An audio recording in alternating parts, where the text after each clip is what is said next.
Hello friends, how are you all? I hope you all are doing well. I am good too. So students, in this video, we will start the revision of Ind AS 33 of earning per share.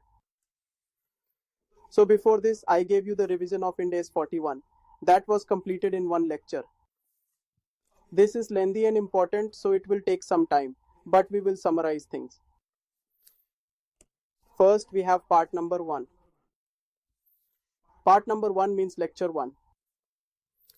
First of all, students, I told you that what is the objective of the Ind AS 33? Before starting the EPS, I had told you about the objective of EPS. We had discussed two main objectives. Let's do this quickly. We had discussed two main objectives. First objective, the industry you are trading in, there will be many companies within that industry.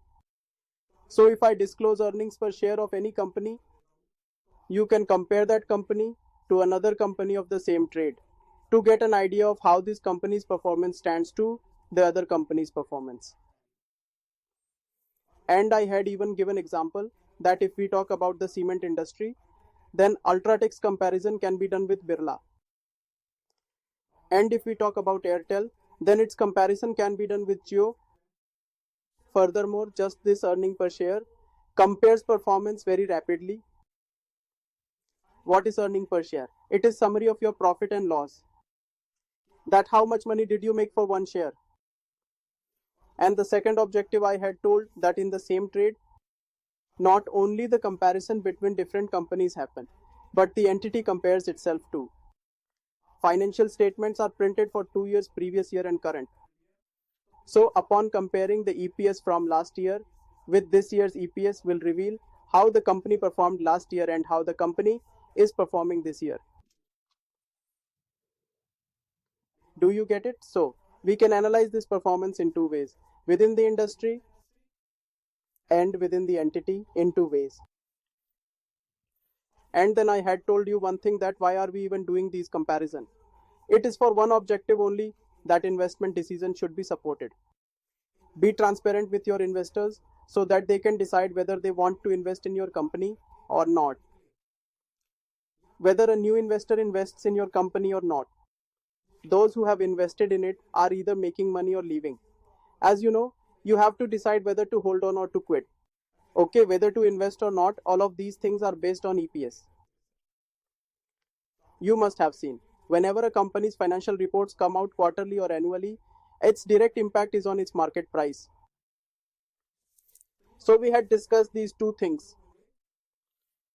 We had discussed these 2 points. Then we came to unit 2. And we had talked about types of EPS and other issues. I will put it on screen.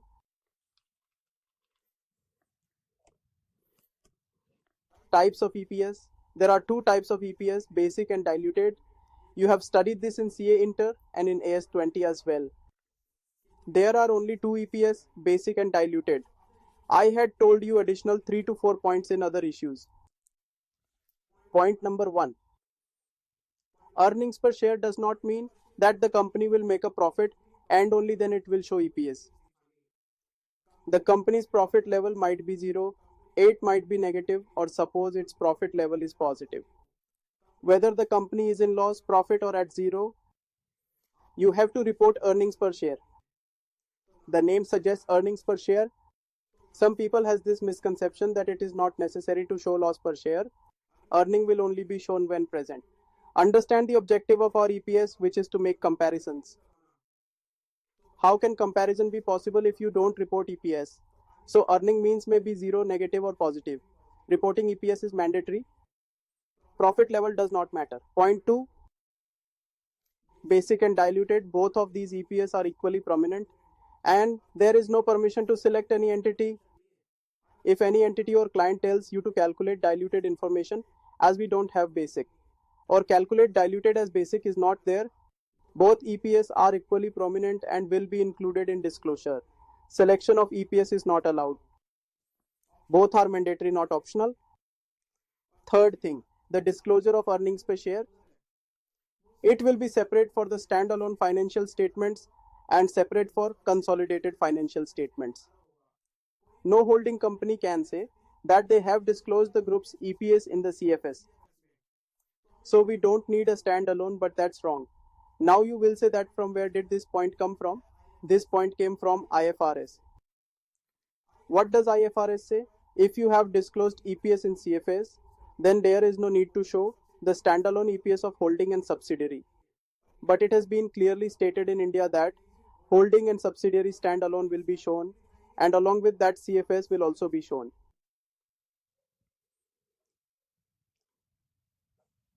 Let's move ahead. I told you these 3 points. This was presentation of EPS will be made even if the company has negative earnings or nil earnings, because main objective is comparison. Okay, then I had told you both EPS is equally prominent. Then third point, calculation and presentation will be made for standalone and consolidated separately. First of all, I told you the objective, the types of EPS and other issues. Then I brought you to the main part, explanation on basic EPS. The basic EPS formula is the same as what you studied in AS 20. The formula has no changes. The formula is earnings available for equity shareholders divided by the weighted average number of shares. EAE divided by weighted average number of share. And then what did we start first? EAE. We started first concept of EAE. What does EAE mean? Go to profit and loss, check all incomes, subtract all the expenses from that, P&L is made. You need to use information of P&L only. Income minus expenses minus tax expenses. As soon as you minus the tax expense, you will get the profit after tax. What will you get? Profit after tax. And then you have to learn adjustment of preferential capital in it. And I explained the adjustment of the preference share capital with ample amount of time. First, incomes minus expenses minus tax expenses minus issues relating to preference share capital. You will get earnings available for equity shareholders. Look, income, expenses, tax expenses. Adjustments relating to preference share capital. And one thing more which I think every student already knows is, in Schedule 3, P&L is divided in two headings. One is normal profit and second is other comprehensive income, OCI. So, it is clearly written in the Ind AS 33 that OCI part won't be included in the EPS. We don't calculate EPS based on total comprehensive income. Instead, we calculate EPS based on normal profit. Clear? You all know OCI, revaluation reserve, foreign currency translation reserve very well. The PVDBO or plan assets remeasurement. All these are non-cash items. All are non-cash items. Valuation of financial instruments is non-cash. OCI is not included in EPS. OCI part is not considerable for EPS. Only the upper part, income, expenses, tax expenses. And adjustment of preference share capital on that basis calculate EAE and report EPS. OCI will not be considered. We have discussed this. I am not telling anything new, I am just revising it. Then I started the explanation of preference share capital. We had discussed it very well and we spent a lot of time on it. In the beginning, the first adjustment of preference share capital that I had told you, that was cumulative, non-cumulative, cumulative, non-cumulative dividend. Cumulative, non-cumulative dividends, and now we will divert from AS 20. The AS 20 concept is over and the Ind AS 33 begins. We did not study these points in AS 20 because the approach of AS and Ind AS is different. We don't know what we had studied in AS. It is okay. Ignore the reference I am giving. It's not necessary to listen everything. See this preference share capital. The Ind AS 33 explained two types of preference share capital. One is redeemable and one is irredeemable. If your preference share capital is of redeemable nature, so let's say your preference share capital is redeemable in nature, which is anyways redeemable. As section 55 says that the preferential capital is redeemable in India, its maximum period is 20 years as we study in Inter. You must have studied in AS 109 in financial instrument that redeemable preference share capital is assumed financial liability. And when we consider preference share capital as financial liability, then we show it in non-current liabilities, not in shareholder funds. Only equity share capital comes in shareholder funds, or the other equity comes. Preference share capital comes under financial liability, and we don't calculate dividends on that. We calculate interest on the financial liability. If we talk about interest, it comes under P&L, so it must have been included in expenses. The interest on all the redeemable preference shares capital must have been included under the expenses in P&L in the finance cost. So no adjustments to be done. So you wrote income minus expenses minus tax expenses. So the interest would have been included in the expenses. We consider redeemable preference share capital as financial liability and find interest based on IRR or market rate and show in P&L. There is no concept of dividend. If you have issued preference share capital on market terms, then IRR. If on off market terms, then market rate. You know everything. And the interest calculated on this is written under P&L. So for that, no special adjustment needed. For EA, income, expense, tax expenses are needed. But if your preference share capital is irredeemable, what are they? They are irredeemable, which is not allowed in India. Section 55 deems the irredeemable preference shares illegal in India. You just cannot do that. Clear? And yet it is discussed about in the Ind AS 33. Why is that? Because the Ind AS which we have is the copied version of IFRS, the statements made by the British. We are not doing anything, just studying the statements we got from Britishers in India. You transferred the worries on CS or on their children to take care of this. Ind AS has points, so I explained it as you won't get it practically. So your irredeemable preference share capital, that's an equity instrument because when you don't have to pay, then there is no financial liability. Its definition given in 109 states there should be some cash outflow. Accurate definition is that there should be some contractual obligation to deliver cash outflow. There should be contractual obligation to deliver cash outflow, but it's not. When we don't have to return money, then irremovable abrupt equity instrument. Let's talk about dividend. When we talk about dividend on this, because this is an equity instrument, then two things will come: cumulative and non-cumulative. If your irredeemable preference share capital is of cumulative nature, you have to listen to this carefully as this is important. And you have to take dividend every year on it. Clear? This means you wrote income subtracted expense and then again subtracted tax expense. Hence, this will be PAT now minus cumulative preference dividend. Clear? For the current year, cumulative feature is that if you don't give dividend for 1 year, then next year you have to give for 2 years. Same goes for second and third year, so it goes on. If company was in loss and company could not pay dividends, then that right would be carried forward. We cannot leave it. So Ind AS 33 says that don't accumulate the cumulative dividend because we have to compare EPS. If you don't take dividend for 1 year, next year you have to give for 2 years. Because last year there was no profit, how will we compare? It will be a mismatch. You should ignore the profit level. While calculating EPS, you should take cumulative preference dividend on per annum basis. Don't see if profit is positive, negative or nil. Why? Cumulative dividend for 1 year, then 1 year and it carries on. You take it on accrual basis. Because if you don't take it on accrual basis and use payment basis, the first year will be loss with no dividend. Second year will be the same. You have to give for all 3 years in third year. Last year's dividend was 0, now it's for 3 years. How to compare EPS? Comparison is based on consistent policies. Then you will take cumulative preference dividend on annual basis. Clear? You will take on accrual basis without seeing profit level. And if I am making financial statements then of 21-22, I won't see profit level for 21 and 22.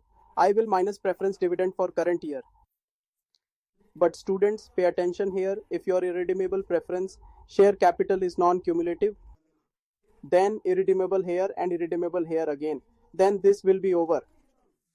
Redeemable is financial liability. There would be an interest premium on it. I am talking about a foreign concept. If irredeemable preference share capital has non-cumulative nature, so if your preference share capital is irredeemable and it's non-cumulative also, then take its dividend on cash basis rather than taking on accrual basis. Now how on a cash basis? You know very well that when AGM will be called in the current year, that is for previous year. The dividend that will be declared and paid at the AGM for current year will be for the previous year. Whatever dividend you pay in the current year, just deduct that much. In case of non-cumulative, you have to take preference dividend in cash basis. If I am preparing financial statements for 21-22 and if I am paying any dividend this year, I will just subtract it. Since this dividend is from last year, so it would not have been provided last year because you know that the current year's dividend can't be proposed in current year. It finalizes in AGM and then payment is made in 30 days. Therefore, the dividend for non-cumulative preference share capital should be taken on cash basis. If you have paid anything in the current year, you should minus it. And I know that the payment I am making in the current year is the payment for previous year and it doesn't matter what proposal we made last year. Now students, the non-cumulative dividend will keep running on cash basis. If you pay, then deduct it and vice versa. Understood? And the cumulative dividend will keep running on accrual basis. I told you to note all these things. Let me check this. See this redeemable preference capital. There will be no discussion on it regarding dividends because it is considered as a financial liability. We would have calculated the finance cost on it at IRR or market rate and such finance cost would have been included in expenses. Irredeemable. As per section 55 of company, this kind of PSC can't be issued in India, but discussions have been made in Ind AS 33. Thus we will have to learn this. We have to refer the notes and here is the explanation. So these are notes. All the things which I am telling you are written in the notes during class. Okay students? If PSC is cumulative in nature and if it's non-cumulative in nature.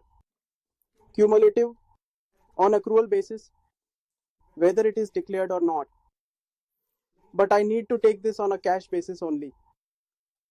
Paid. Okay, paid. This is accrual and this is paid. Paid in current year accrual basis. Then I explained some points. In the case of cumulative irredeemable PSC, dividend on PSC will be deducted out of net profits on accrual basis irrespective of income. Do not see if profit is positive or negative, take it on accrual basis, don't let it gather. In case of non-cumulative PSC preference dividend, it will be deducted if it's declared and paid in current year. It means that it will be considered on cash basis. All these notes are written on the screen. You can pause and read it anytime. Clear students? We have discussed all these things in class. Then I gave you two examples where you had to find mistake. Look at this. It's all study material. I am just here to teach you. These are all study material. The net profit for 2021 is given. We have to tell the mistake. We have to find the mistake. Preference dividend. Non-cumulative for the year 2021 is given. Now tell me, net profit is 2021. How did it come on accrual basis? You already know non-cumulative, it will be declared and paid next year in AGM. So students, this should have been 1920. Dividend from last year will be paid this year as it has to be taken on cash basis. It's on accrual basis. The cumulative one is correct as it's on accrual basis. When you see error, the cumulative dividend is correct because it is taken on accrual basis. But non-cumulative is incorrect because it cannot be taken on accrual basis. It should be 1920. There is another example in which you have to find mistake. The net profit is given for 2021, then dividend will be less, right? Cumulative, this is wrong. Cumulative should be 2021 on accrual basis. Non-cumulative is correct at 1920. Last year's will go this year as it is on cash basis. Cumulative is wrong. Treatment of cumulative dividend is wrong as it would be deducted on accrual basis. It should have been on accrual basis. These two examples that I have given you are based on the concept we discussed earlier. All the concepts are there in notes. So students, I want to tell you that I am a different teacher. I don't teach very fast. I always go in great detail. Shortcut is the trend now. No problem. All these things are very well taught to you by me. Then I told you assumptions on PSC.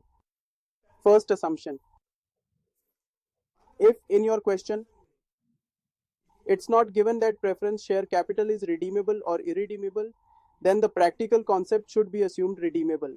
I hope you are following me here. Because irredeemable is not available in India. So if your question has PSC and it doesn't mention whether it's redeemable or irredeemable, then what do we assume? We would assume redeemable. If your practical question says that preferential capital is irredeemable, but it doesn't specify cumulative or non-cumulative, then we will assume cumulative. Clear? You will take these two assumptions in questions. And when I will take cumulative, then I will take dividend on accrual basis. And I have told that whenever I talk dividend, listen carefully in Ind AS 33, then it means I am referring to irredeemable PSC. I hope you all are getting this here, right? And if I talk about finance cost, okay, finance cost here, then it is referring to redeemable. We had already formed this concept in the beginning. If the question is silent in nature, then it is redeemable, right? If you are given irredeemable, but cumulative or non-cumulative is not mentioned, then cumulative. And students, I have taught you both the things. Okay. First lecture was over. We came to the second lecture. Second video starts from here. And I started adjustment number 2. What is being adjusted? Preference share capital. We first discussed the dividend in preference share capital. No dividend in redeemable. It is in irredeemable. It will go as per cumulative, non-cumulative. Adjustment of preference share capital is not completed. See second point. Premium or loss on early redemption of PSC. Let's assume your preference shares capital is redeemable. Your preference shares capital is redeemable. Its period was 20 years. I hope you are getting it. The company has redeemed it in 15 years, right? We asked the preference shareholders if we could redeem them early. Everyone agreed to give money.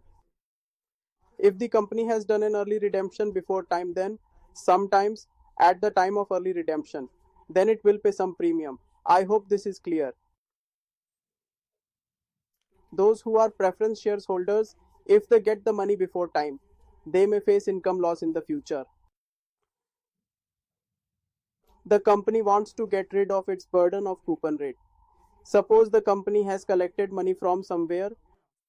Now students, the company is reducing its burdens.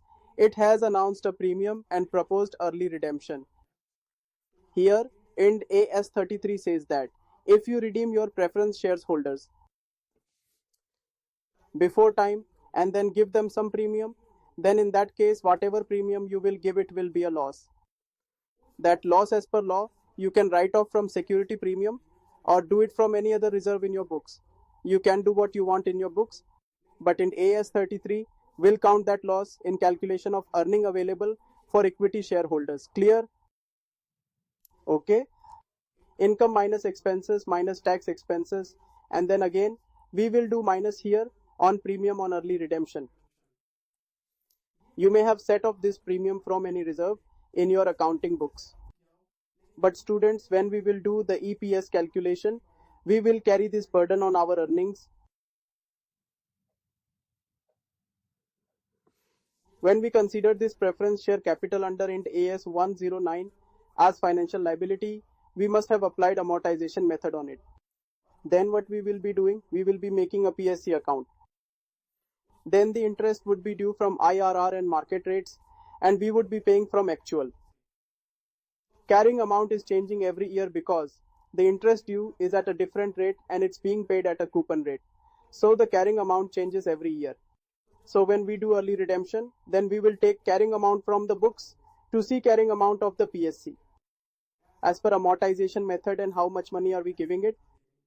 So the amount paid minus the carrying amount, that difference is called loss on early redemption or premium on early redemption.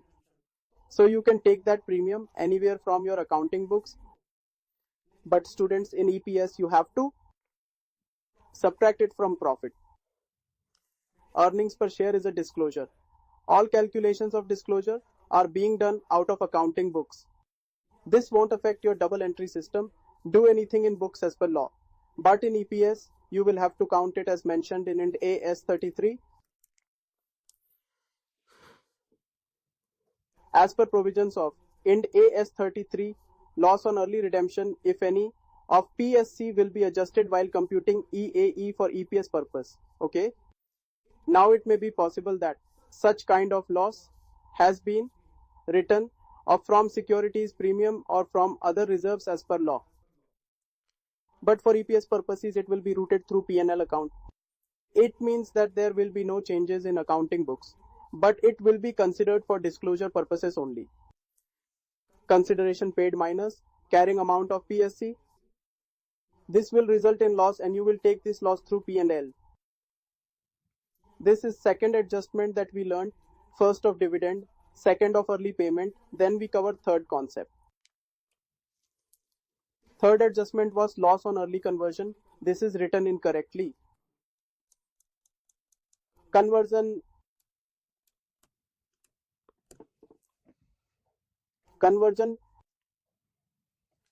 sometimes we tell preference shareholders that we will give them equity shares, and nature of preference shares is convertible. So we told them that we would convert them in 15 years, but we converted them in 10 years only. When we do early conversion, there may be difference of fair value per share. Based on shares of fair value that we promised that we will give you shares at this rate, but we are doing early redemption, so the share value may be different. So fair value of issued shares minus fair value of promised shares, that difference will be considered as your loss on early conversion, and we will treat it the same way as we discussed above. So whether you do early redemption or early conversion, in both cases you will have to route that loss through P&L. Look here, as per the provisions of Ind AS 33, the loss on early conversion of PSC shall also be routed through P&L for the purpose of calculation of EPS. So now how will we calculate loss on early conversion? Fair value of shares at the time of conversion minus fair value of shares as promised. The company believes that the fair value of the shares is increasing, so we should convert it before its conversion time. If we wait till the promised date, then share of company would have appreciated more than needed. Company could suffer loss. Early redemption is done at today's fair value. That's also more. A little loss occurred due to that. So you can put it in P&L. We have discussed all these points in detail one by one. I am just revising it for you. Then we discussed adjustment number 4. Now adjustment number 4 has come. It was about increase and decrease in rate of dividend of PSC. It is very, very important. Let's start this. When I say dividend, I am talking about irredeemable. I am not going to repeat this again. Company has issued irredeemable preference shares on the discount. The company issued irredeemable preference shares at the premium, on discount and on premium. This concept doesn't prevail in India, but we will discuss it because of exams. We are copying the English. Okay students, now irredeemable preference shares. If there are issues with discount, this means the company has faced loss. The company has taken less money. If the premiums are low, then the shareholders will suffer loss because they paid more money. So what does the company do? Sometimes it takes the effect of dividends on it. Did you all understand? Company issued its shares at discount. So they thought we are going to make a loss. Company had already stated that we will not be paying any dividends in year 1, year 2 and year 3. Because we are giving it at discount, so discount loss has already happened. So for first 3 years we will not give dividends and start from 4th year. Company has issued preference shares at premium. So they feel that it has taken more money from shareholders. So they told them that we will pay you more dividend in 3 years than the normal dividend. Did you understand, dear students? Your normal rate is 7%. We will give you 8% and we will compensate you for the premium. Is this possible? I have explained to you in class that if there is a discount case and company has not paid any dividend in year 1, 2 and 3 because of discount. So what will you do now? Whatever discount is there, you will divide it by the waive off period. You will calculate its amortization amount and you will deduct it every year thinking that you are giving dividends. And if company has given extra dividend of 8% instead of 7%, then till that extra dividend will go, we will add it back to profit. By thinking comparison has to be done, take normal dividend you have subtracted unnecessarily. If we don't subtract, we'll have to subtract it. If subtracted unnecessarily, add it back like we discussed. This was great concept. Study material had questions on this. We have done them all. So it may be possible that preference share capital is issued at discount or premium. Okay. If preference share capital is issued at discount, then it will be a loss for entity. But dear students, in vice versa situation, the premium will be loss for shareholders. But dear students, do you know sometimes entities pay low dividends or no dividends in initial years to compensate itself for loss. To compensate loss of discount that company suffered, company can reduce dividend or even cancel it due to discounts. Or if the company pays some extra dividend to compensate people because they paid a premium. Rate is increasing, decreasing. Now, in case the entity has followed above adjustments in dividends, then discount or premium shall be amortized in P&L for the respective periods in which such dividend adjustment has been followed. How? Amortized discount will be deducted from NP and amortized premium will be added back to NP. Dividend is not going because of discount. Amortize discount and subtract it. And because of premium extra is going, so add back extra. This adjustment is important.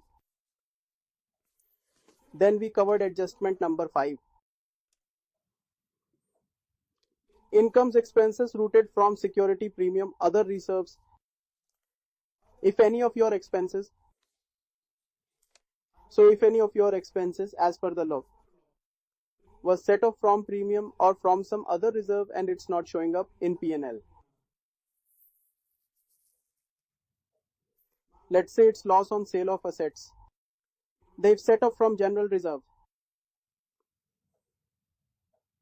They had legal permission. They used any other reserve for expenses and losses. It didn't come in P&L. That means it didn't come to EPS. Ind AS 33 says do anything in books. We have nothing to do with it, but for purpose of EPS routed through P&L, take its impact on profit and then calculate EPS. This point was discussed. If any expense which is required to be written off in P&L as per Ind AS has been written off from other reserves, then we will deduct all these expenses from net profit for EPS purpose.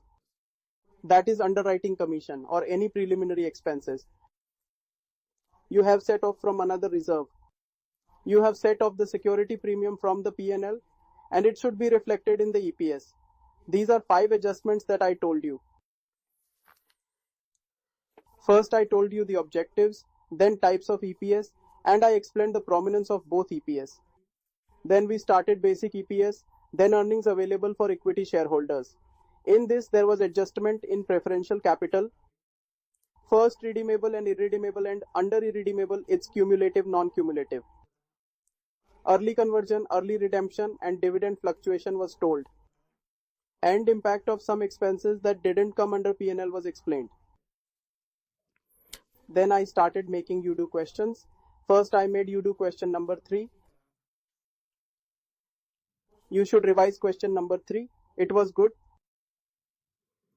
You should revise question number 2, question number 4, and question number 1.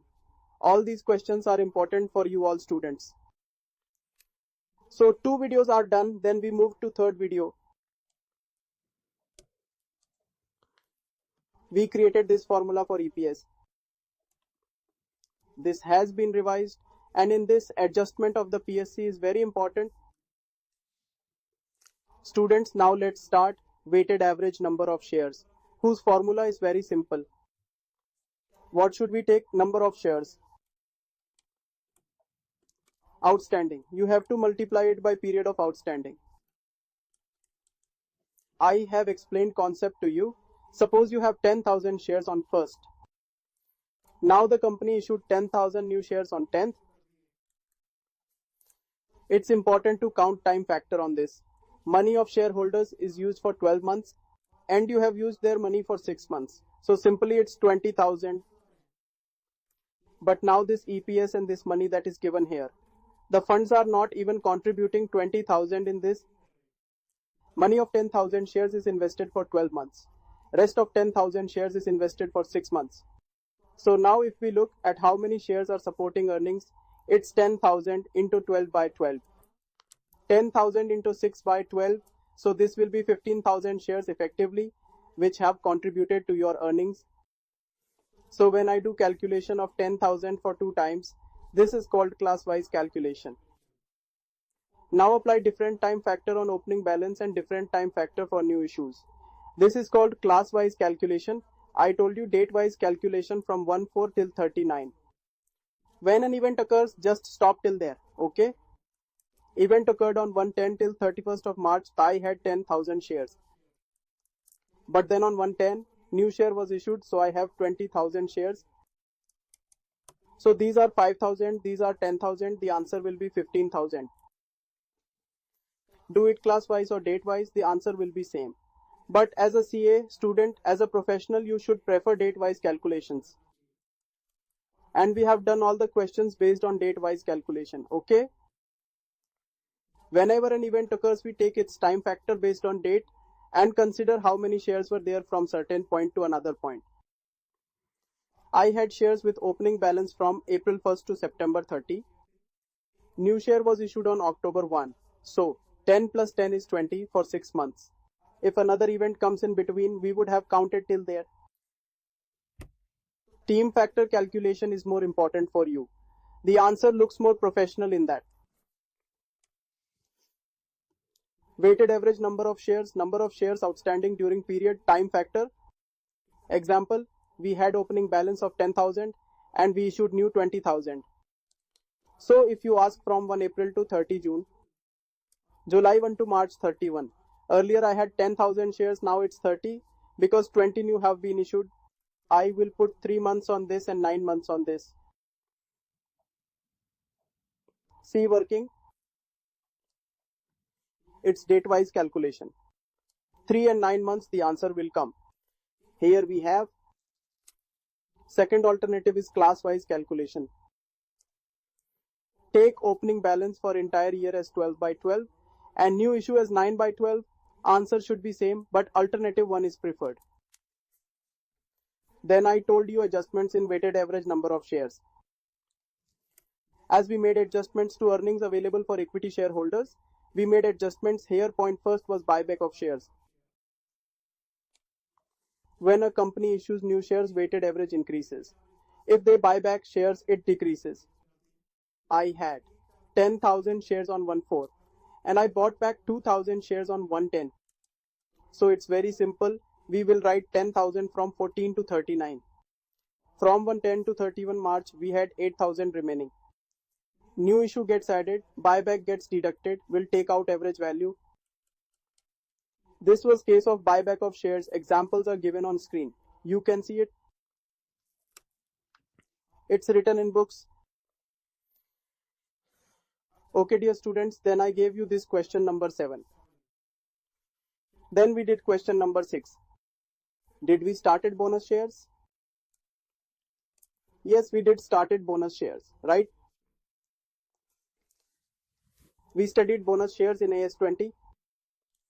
When a company announces bonus shares, no money comes in or either goes out. These are termed as free shares or gifted shares, okay? It is capitalization of profit in standardized language, converting reserves into shares. As per section 63 of Companies Act, it's allowed.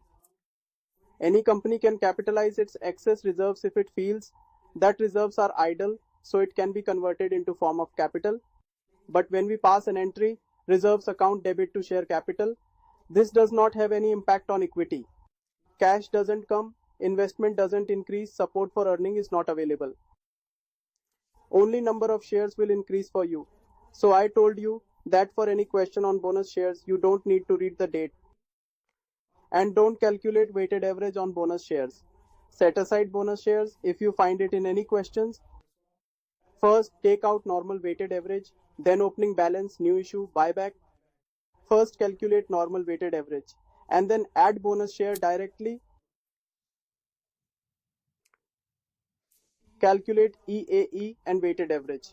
But in the weighted average, directly add bonus share without time factor. Because it's non-cash issue, neither money came in nor earnings are supported, so why is it weighted average? If you have any issues with cash, then money comes in, which also supports your earnings. Company will do new things like build factory, bring new products because of increased investment level. But in bonus shares, neither money nor investment came, no contribution in earnings was there. Weighted average for what? So don't apply time factor. Earnings available for equity shareholders divided by WANS plus bonus. Share without time factor. This is formula. Direct addition, no time factor. Students, one more thing. Restate last year's EPS. Why? Last year you had 10,000 shares and now you announced 10,000 plus 10,000 bonus in 1:1 ratio. EPS of last 2 years is not comparable. This year you have taken number of shares in denominator as 20,000. So EPS will fall. Number of shares were low in denominator last year. If it's low, EPS is higher. If denominator will be high, EPS will fall. It's not comparable. So restate last year's EPS. Add bonus shares to denominator of last year and restate EPS and then compare it. We need to compare EPS of the 2 years. So take bonus effect on both sides. First, add bonus to weighted average of current year. Calculate EPS. Then students restate the EPS report that you submitted last year. So add bonus shares to number of shares from last year and adjust EPS and report that.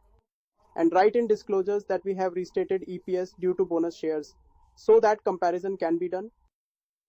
So students, we discussed this in class that let's say there are 2 years, current and previous year. Net profit is 10 lakhs and 10 lakhs. And the number of shares here are 10,000 and 20,000. Including 10,000 bonus shares. Profit level is same, but when you will calculate EPS. EPS will be high, here it will be low. Profit is same for you, but comparison of EPS is incorrect. Market price of company will go down. People will think EPS has gone down, but it hasn't. You just increased number of shares. So you can increase number of share and fix EPS. And we will restate this. I told you whole topic through stories and questions. So this was our inter concept. There was nothing new in it.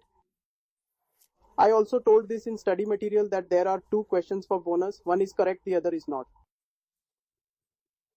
And I corrected that answer.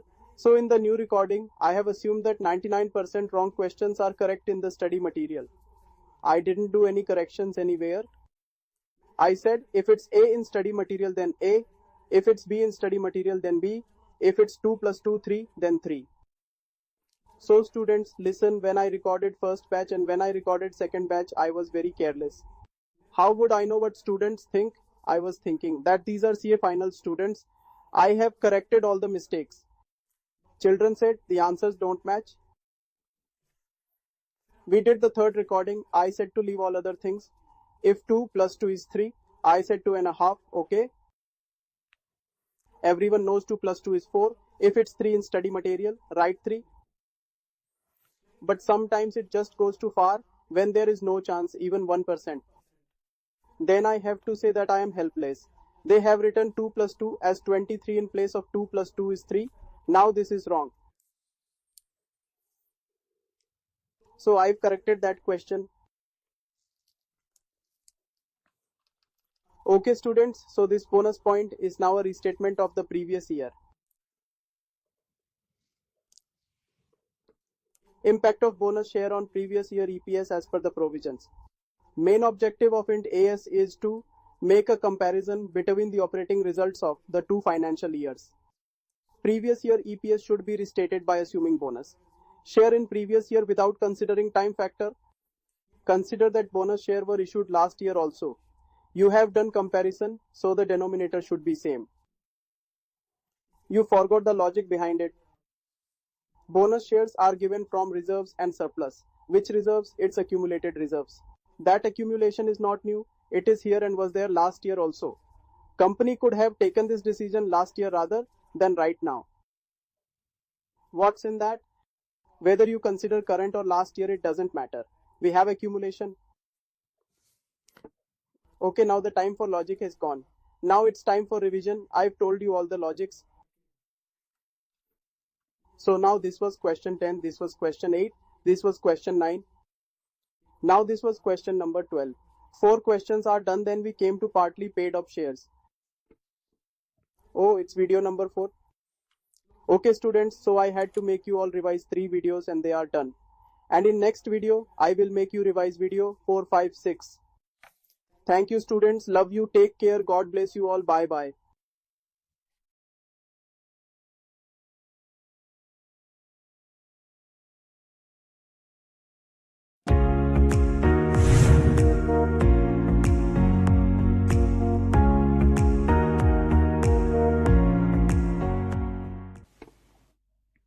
Hello friends, how are you all?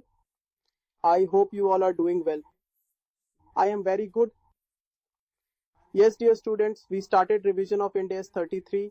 Do you remember it? Yes or no? And in previous video, I had revised lecture number 1, number 2 and number 3. A total of 3 lectures were revised. Right students? So today I am going to revise 2 videos because there are a lot of concepts in these videos. And then remaining parts, that is lecture number 6, 7 and 8, I will do it in tomorrow's class. So today we will revise 2 lectures. Right now we are at lecture number 4. Okay? Where did we leave in last video? So students, we have started revising calculations of basic EPS. So students, there were 2 things. One was EAE and the other one was weighted average number of shares. So one thing was important in earnings available for equity shareholders, and that was preference share capital adjustment. Redeemable, irredeemable, cumulative, non-cumulative, early redemption, early conversion, we have done all these things, right? So then I have started revising the weighted average number of shares. Is that right? I told you a simple thing, the number of share outstanding during the period of outstanding. We can do class wise and date wise calculations, but we will prefer date wise. Then I started making adjustments in it. First was buyback of shares. If a company buys back its shares, then weighted average will be less. We will adjust it by buyback date. If we will issue new, from date of issue number of shares increases, From date of buyback, number of shares decreases. We have revised this. In bonus share, most important thing is don't look at bonus issue date, don't apply time factor. First, you will calculate normal weighted average, then add the bonus share directly to the denominator. And one more thing was mentioned, that EPS of last year will also be restated. As denominator increases because of bonus share, you will find the current year's EPS less as compared to the previous year. So add bonus shares in the previous year as well, and then both of the EPS should be ex bonus. The EPS of last year is before bonus. That cannot happen. And this year's EPS cannot be after bonus. Make both after bonus or ex bonus. For that, we did the comparison by adding bonus shares to the denominator. We did till this. Now we have come to the adjustment number 3. Partly paid up shares.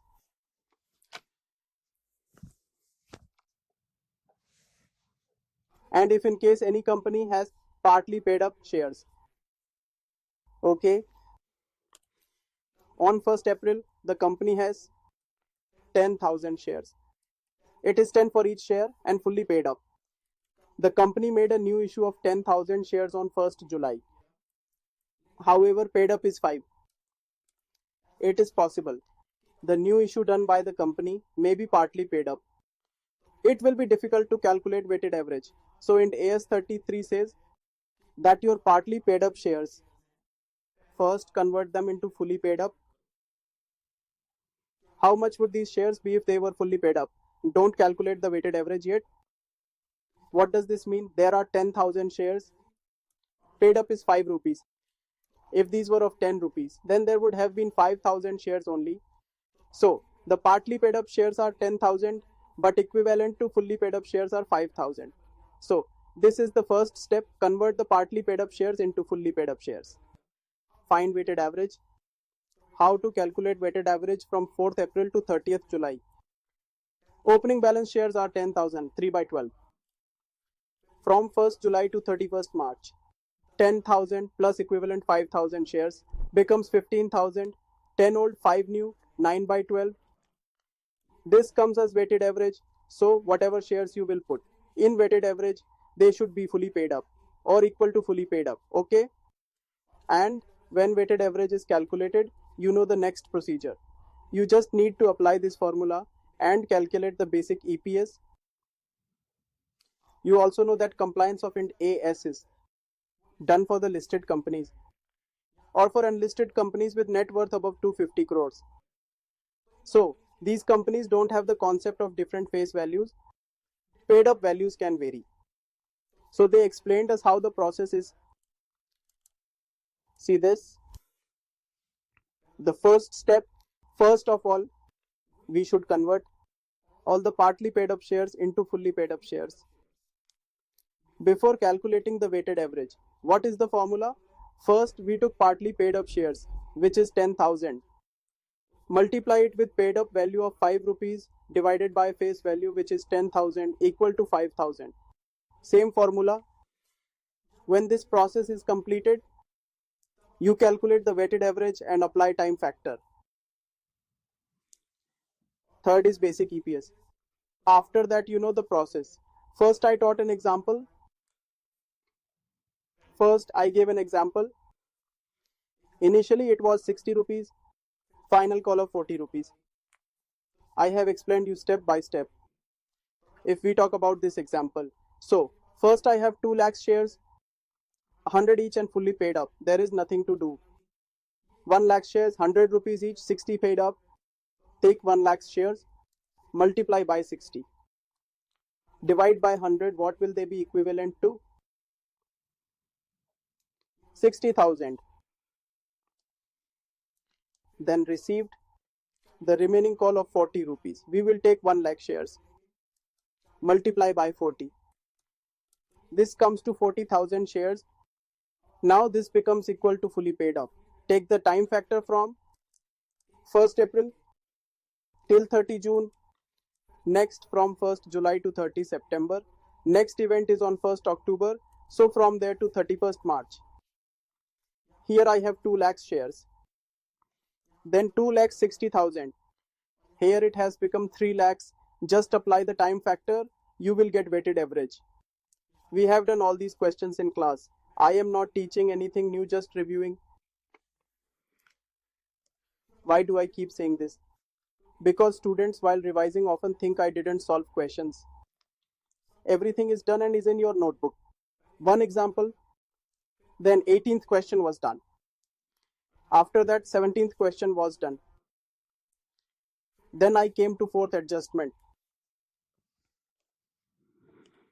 First adjustment was buyback, second bonus share, third partly paid up shares, fourth was shares with differential dividend rights.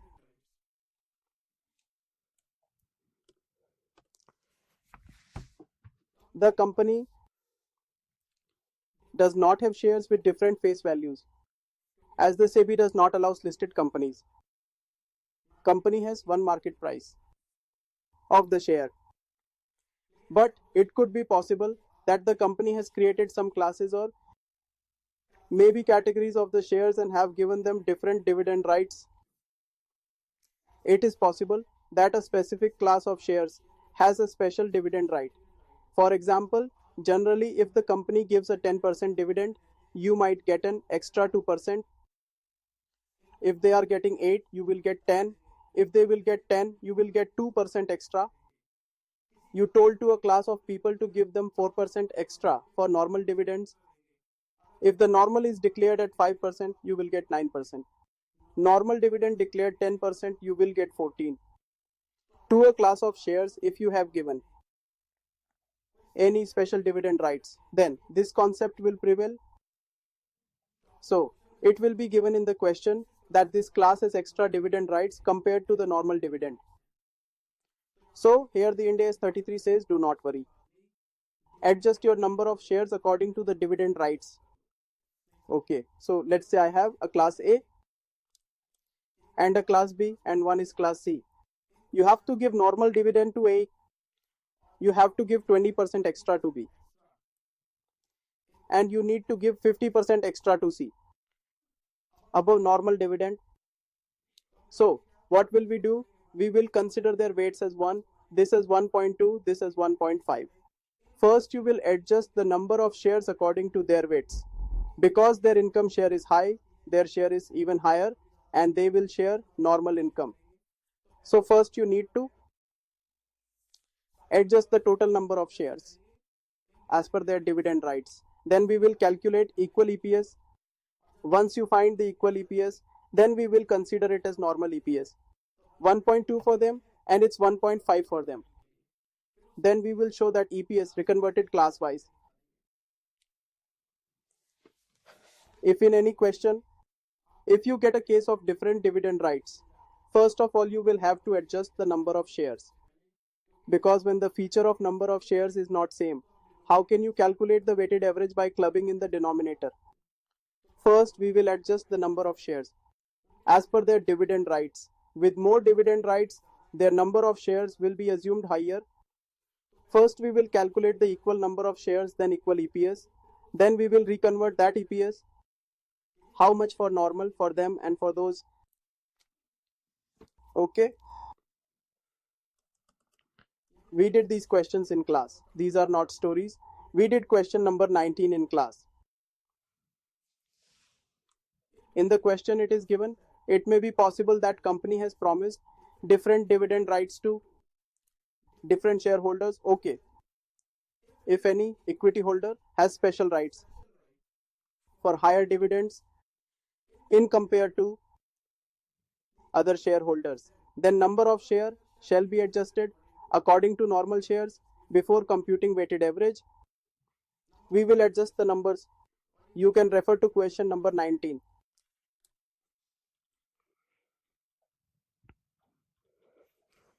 Then we came to adjustment number 5. Adjustment number 5. We are discussing business acquisition. When we talk about business acquisition, it is 103. When we talk about 103 acquisition method, we will have to read 103 for business acquisition.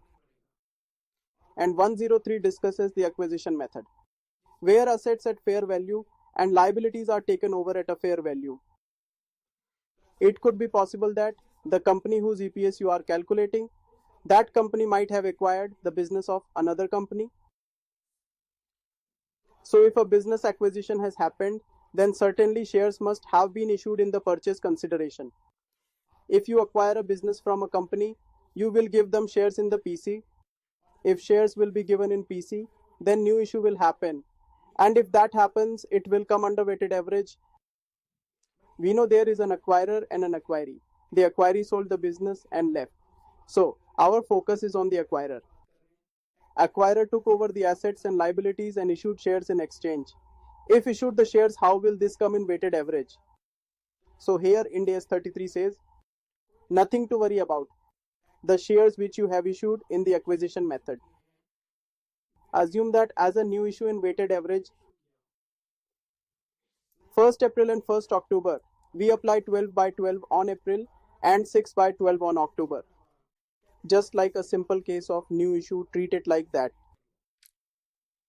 Because the acquisition method is a fair value method.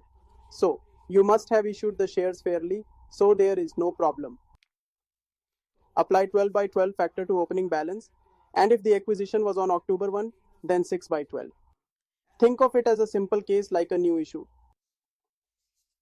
There is no special treatment in this. So the shares you would have issued to the acquiree in the purchase consideration settlement, just assume it like a new issue. There is nothing to be considered special. See this. If an acquirer entity issues new shares in settlement of PC to the acquiree company. See here, to the acquiree company. Then we will consider these shares in a weighted average from the date of acquisition of the business. We have the solution of question number 22 and we have done it in class. 6,000 shares increased to 10,000. Simple time factor. Nothing special. We have done question number 21. We had discussed this in class. Adjustment number 6. Share split, share consolidation. Share consolidation is also known as a reverse share split. Share split and reverse share split. Okay, so let's suppose a company has a share and that too for 100 rupees, but I convert it into 10 shares for 10 rupees. What is this called split? I have a 100 rupees note. I got it changed. I made 10 notes of 10 rupees each. Overall wealth is still same.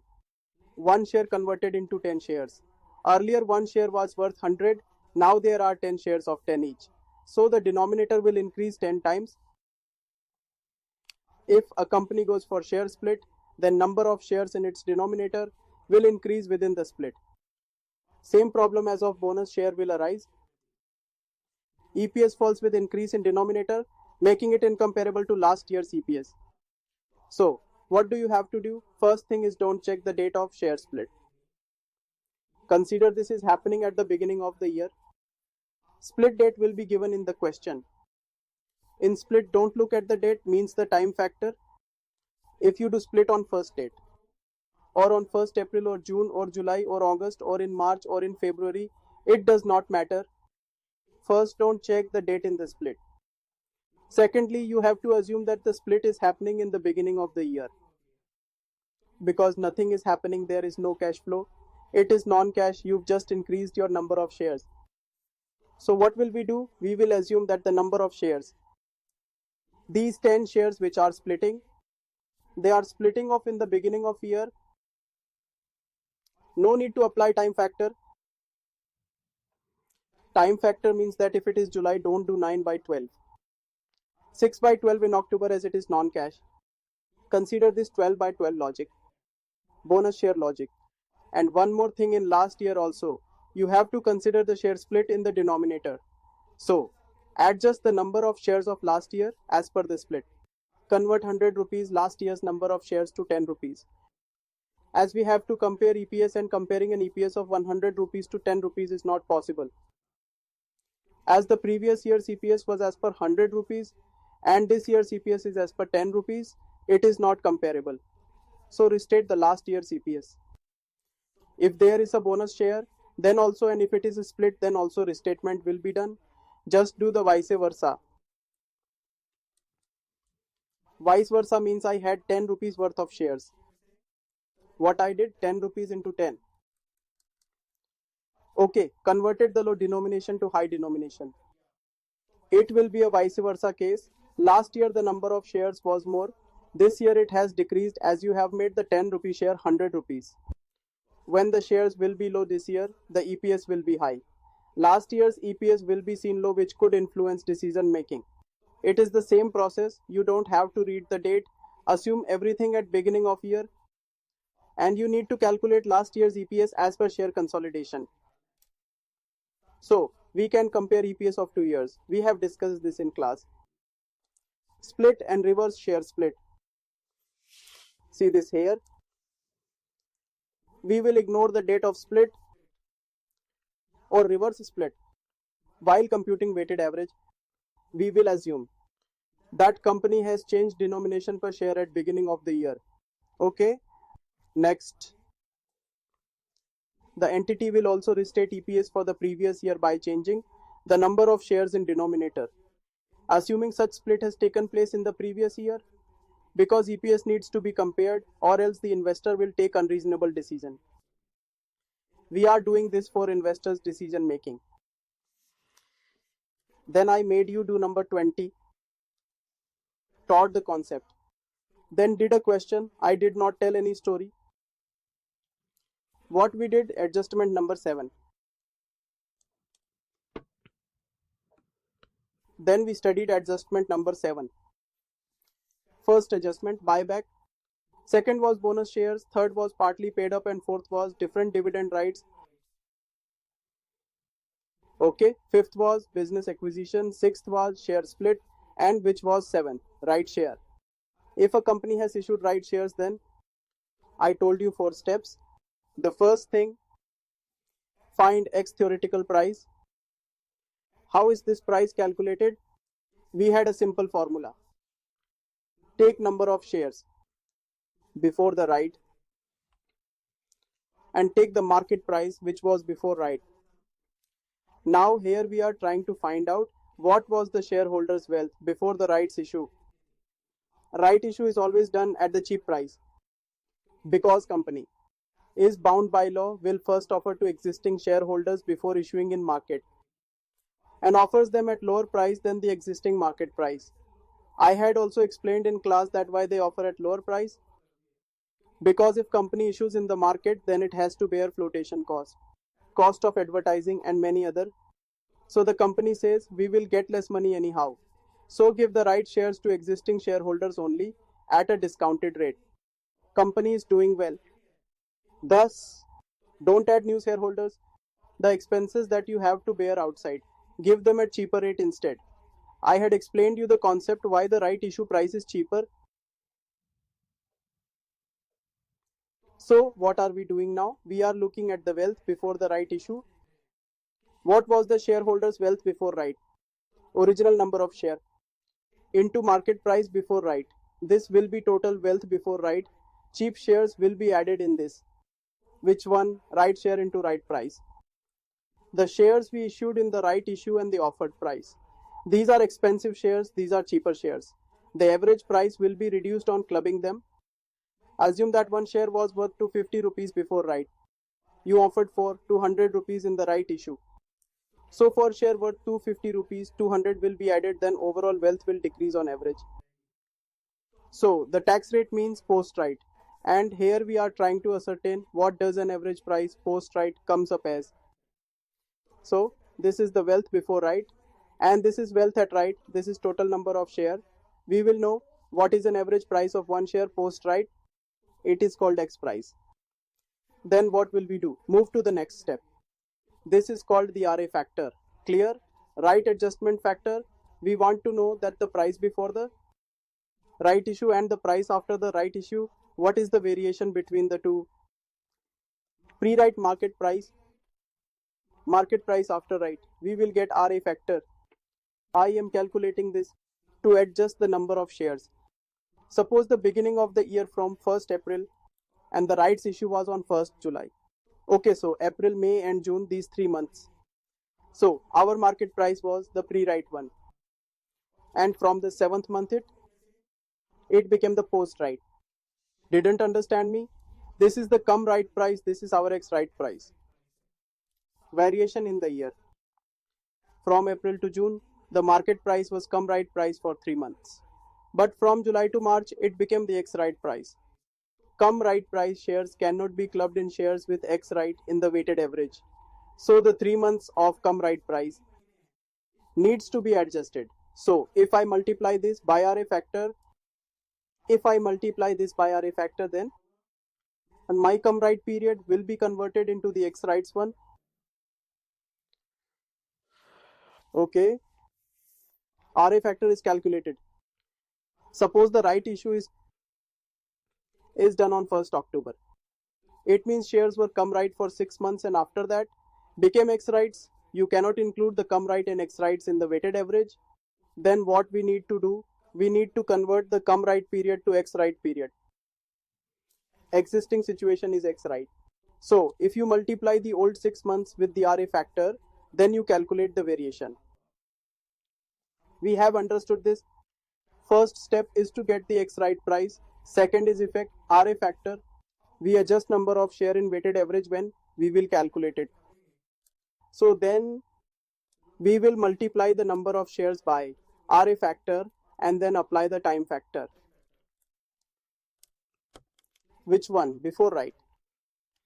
But when we get to after right, we will apply the time factor on shares. We don't need to apply the RA factor because this period is the one with the ex right and there is no issue in this. The issue is in the period with come right. Because the wealth is higher before right and it reduced after right. So this come right period has to be adjusted with RA factor. One more thing.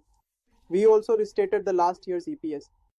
Because there wasn't any right issue last year, the number of shares in the denominator of last year's EPS, they are come right share, multiply that with the RA factor and restate the EPS of previous year. This whole wherever the bonus element is. And wherever your prices are varying, like bonus shares, they are free of cost. Restatement in last year, if it is split or reverse split, then also restatement if right is being issued. Price variation in right issue of come right and ex right, then also EPS of last year. Let's say like last year's EPS was come right and this year is ex right. You need to use RA factor to make come right the ex right. You must find the variation in price, otherwise you can't compare to EPS. This entire concept step by step in detail with proper time and efforts has been explained in class. You know how I teach? I've never spoken as fast as I am right now. I've never taught in this fast speed. The students see my videos at an increased speed. My content is of 400 hours. For namesake, students finish the videos into 50 hours. The students who have taken the class knows that I teach at a low speed and they watch videos at increased speed. My motive is to clearly teach the concept, but it is the responsibility of the student to retain it. If a student took a class, studied and didn't revise for a year, concept gone. This mistake happens, students take the FR class first and never revise it, then the concepts will be out of link. Same applies to me. If I don't record for 6 months and stop teaching, I will also forget how to teach. I keep on recording some concepts, so the link is there. This applies to everyone. If Virat Kohli won't play for 3 months, he will be out of form. This is practice, students. If you keep practicing and revising, concepts become strong. We have studied all of this. See, step 1, find X right price. Second step, find RA factor formula. Then third step, we move to the third step. This adjustment factor which we calculated, apply it to the number of shares. Which one? which were outstanding pre-write on original shares to make them ex-write, from pre-write while computing, from come rights to make the ex-write, you will use the RA factor. Now look at the fourth step. Restate the EPS for previous year by adjusting. Restate the EPS of last year and then apply the RA factor to the weighted average of previous year so as to make EPS comparable on an ex-write basis. Then we did question number 14. Question number 14.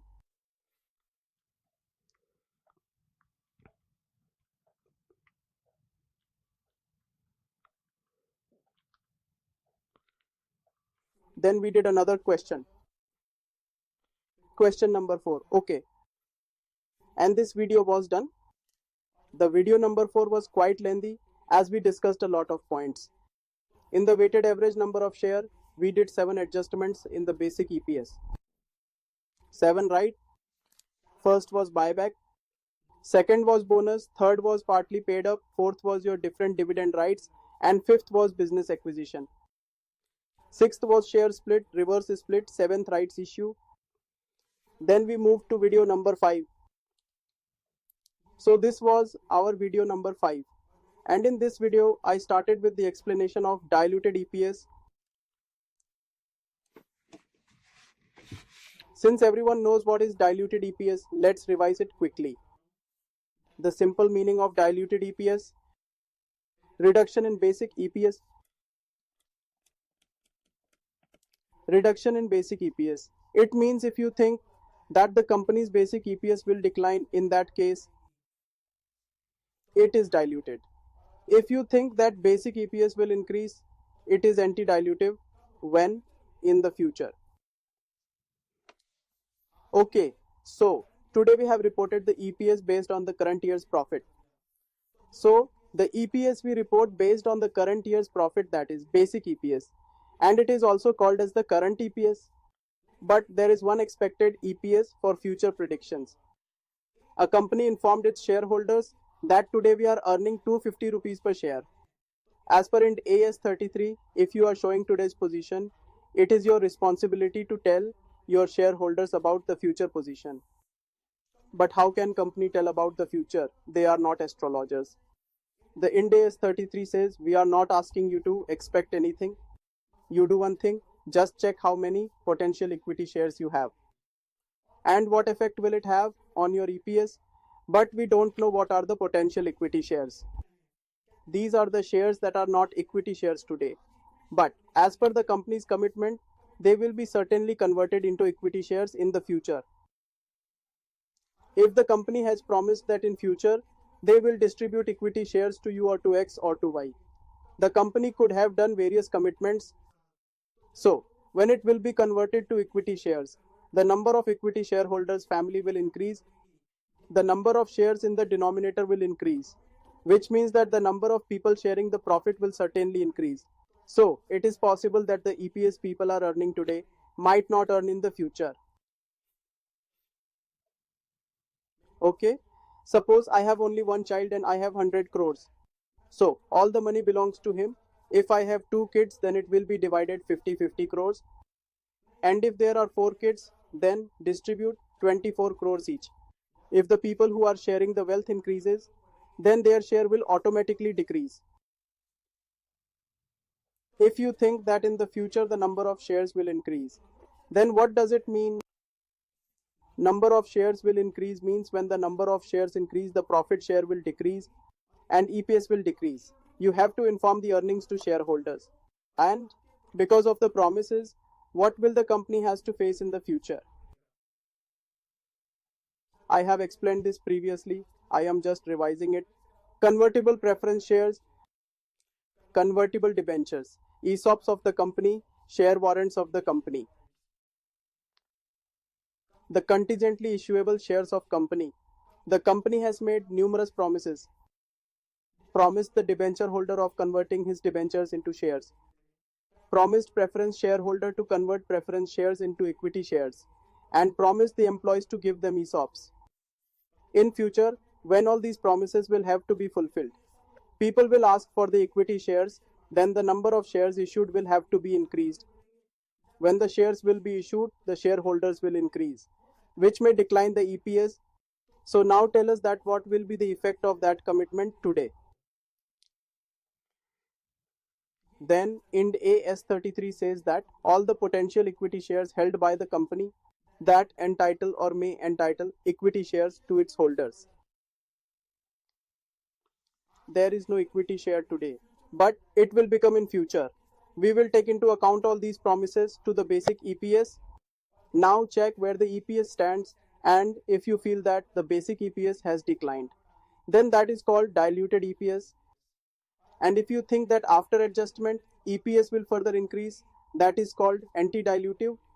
If you think EPS will increase in the future after all adjustment, that is anti-dilutive. You don't have to disclose it. As a matter of prudence, we have to show the decreasing EPS and not the increasing one. Basic EPS is 5 rupees. In future it will be 4.9. So we will report 4.9. Today you are earning this much and you will earn less in future. But if it is coming 5.1, then write nil. Writing nil is also a positive disclosure. Not having a dilution is also a positive disclosure. Today my basic EPS is 5 and nil is written below. This means there will be no decline in the future. It can stay same or increase. This is also a positive disclosure. So in the diluted EPS that we have, we will make adjustments in basic EPS. And we had initiated the discussion about all the potential shares one by one, right? I had told you this same thing. Look, first of all, as per the provisions of Ind AS 33, diluted EPS means reduction in basic EPS due to the potential equity share. As per the provisions, potential equity share is a contract which entitles its holder or may entitles its holder equity share in future. Convertible ESOP, warrants, options. I taught you to adjust all of these, right? Then we saw formula, adjust it. To make adjustments in earning and to make adjustments in the weighted average, you'll have to learn it. Okay, now if you think if basic EPS gets increased after considering potential equity share and after the adjustment of your promises, if you feel that EPS has increased, then that is called anti-dilutive and you should not disclose it as a matter of prudence. Everything I am saying, it's written in the notes. Then we started making adjustments in it. Adjustment number 1. First adjustment is of convertible instruments. Let's start the adjustments in diluted EPS, and the first adjustment is of convertible instrument. They can be either convertible debentures or convertible preference shares. So first of all, what did we discuss in class? That conversion is of two types. One is a mandatory conversion and one is optional. See this on screen. One is a mandatory conversion and other is an optional conversion. Mandatory conversion and optional conversion. The meaning of mandatory conversion is a debenture holder or a preference shareholder does not have any choice. They have to take the equity shares. There is no choice. But he has two choices in optional. If he asks for share, then he will get the share. If he asks for cash, he will get cash, but it's his choice. The treatment is different for mandatory conversion. And for optional conversion also, the treatment is different. So there are two adjustments, mandatory conversion, optional conversion. But before explaining the concepts of mandatory and optional, I explained one thing about Ind AS to you, and that is compound financial instruments. I had told you that whenever the topic of conversion comes up, whether it is mandatory or optional, then you need to split off the instrument into the liability component and into the equity component. So you have to split off all the convertible instruments. Now, first of all, we need to identify the liability component. For that, first identify the cash outflow. How much payment you have to do in cash in the instrument. if it is a mandatory conversion case. So what do we do in this? Just the coupon rate. Let's say I have 10% debentures and they are mandatory conversion ones. Even if you don't take the principal amount, you have to pay the interest every year. Note this down one by one. That it's cash outflow. Discount it at the market rate. If we discount it at the market rate, we will get the present value, which is called liability component. The amount you have to pay out as cash outflow, its present value at market rate, is the liability component. So the balancing figure becomes the equity component. Clear? But when we talk about optional conversion, in the optional conversion, you need to take interest outflows and also the principal outflow, because in optional conversion, you might have to pay the cash clear. In financial instrument, in the definition of financial liability, we call it contractual obligation to deliver cash. There is a possibility of cash delivery in this. We will consider it. We will discount all the interest outflow and principal outflow, and we call its present value as liability component. I mentioned one more thing. In mandatory conversion, liability component is less. The equity component is higher because this does not include the principal.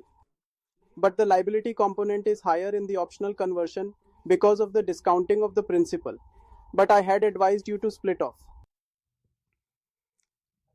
All convertible instruments, whether mandatory or optional, need to be treated as a compound financial instrument and need to be split off accordingly.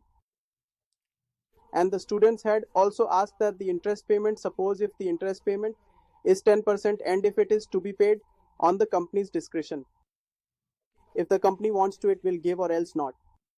Practically, it is not possible to invest money in the company if the interest comes under company's discretion. And interest obligation also ends, then you can't find its present value. Then everything will be an equity instrument. How will you calculate interest outflow? But it does not happen. Understood? So you have to split it off into liability and equity component. We have done an example also previously, that we apply amortized method on the liability component. Interest was due and then it was paid. It's finished. Now only the equity instrument remains in the end. This is it. So we did an example of split off also. First of all, we learned to solve it as per 109. In 109 it says, I have 10% of the instruments worth 10 lakhs rupees. The market rate is 12%. We need to do the conversion by the end of the third year. 1:1 ratio. One share for one debenture. So 10 lakhs rupees at 10% rate is 1 lakhs for first, second and third year. And we discounted it at 12%. Here we have its liability and equity component. And optional conversion is not mentioned. If it is not optional conversion, we have taken it as mandatory conversion, as optional is not given. We can give cash and shares, but conversion is mandatory, hence the higher equity component. Then we passed this entry by doing split off of 10 lakh debentures. This is the initial recognition, and then we created an account of the liability component. I clearly explained you how the working is done. It was due, we paid, then again, therefore the account is closed. Now this equity component is left, we will convert it. This was about 109. What to do in EPS now? What to do about the mandatory conversion in the EPS? As I explained you in class, that when we talk about mandatory conversion, so in this, the debenture holders and the preference shareholders do not have the option to ask for the cash. He will have to take the shares. So how is it connected with the potential equity share? As per the definition, a potential equity share is a share which will become equity share in future. That entitles or may entitle, but according to 109, this is an equity component. There is no choice. This is certainly an equity share. Ind AS 33 says this is certainly an equity share. And take it in the basic EPS. Okay. Now, in the case of mandatory conversion, see this example. I have an opening balance. Then I issue a new one. Okay. On 1st of October, the company issued 2000 mandatory convertible bonds. Okay. And they are convertible into equity shares. 10 shares for one debenture. We have 2000. From one we will make 10, so we get 20,000 shares. So consider this in basic EPS from 1st April to 30th June, and from 1st July to 30 September, and from 1st October to 31st March, there are 10,000 shares. Here this has become 20,000 and then 40,000 here, right? It is not connected with diluted EPS.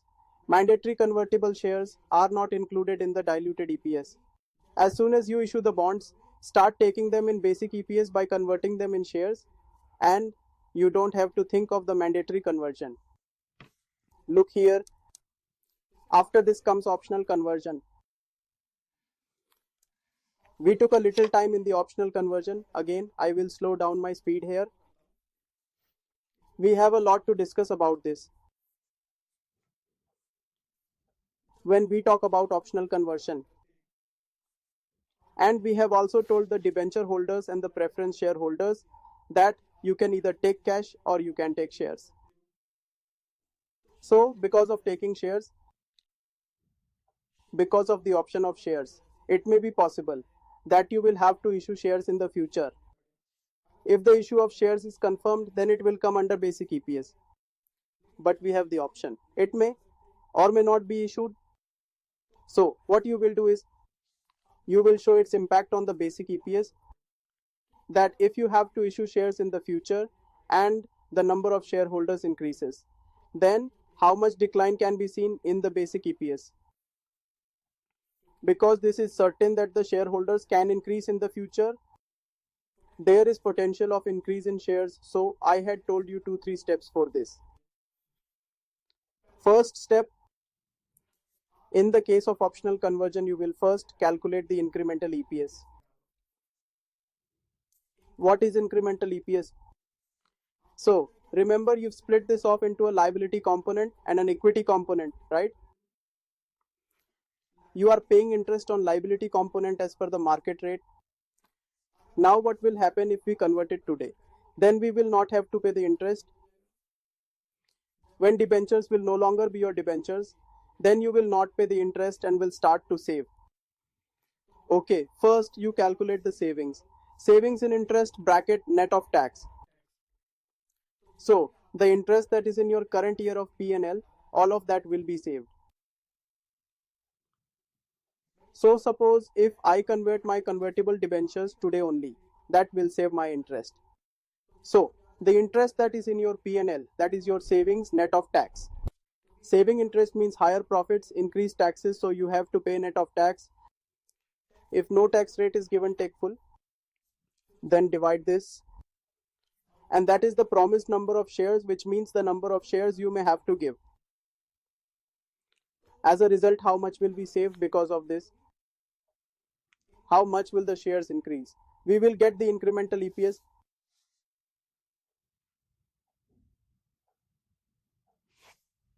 How much savings can we expect because of the convertible instruments? When the debenture is not considered as debenture, then no interest will be paid. So in the current year's P&L, we will save all the interest that was to be paid. For the impact on current year's EPS, see in current year's P&L how much interest you have paid, that is your savings.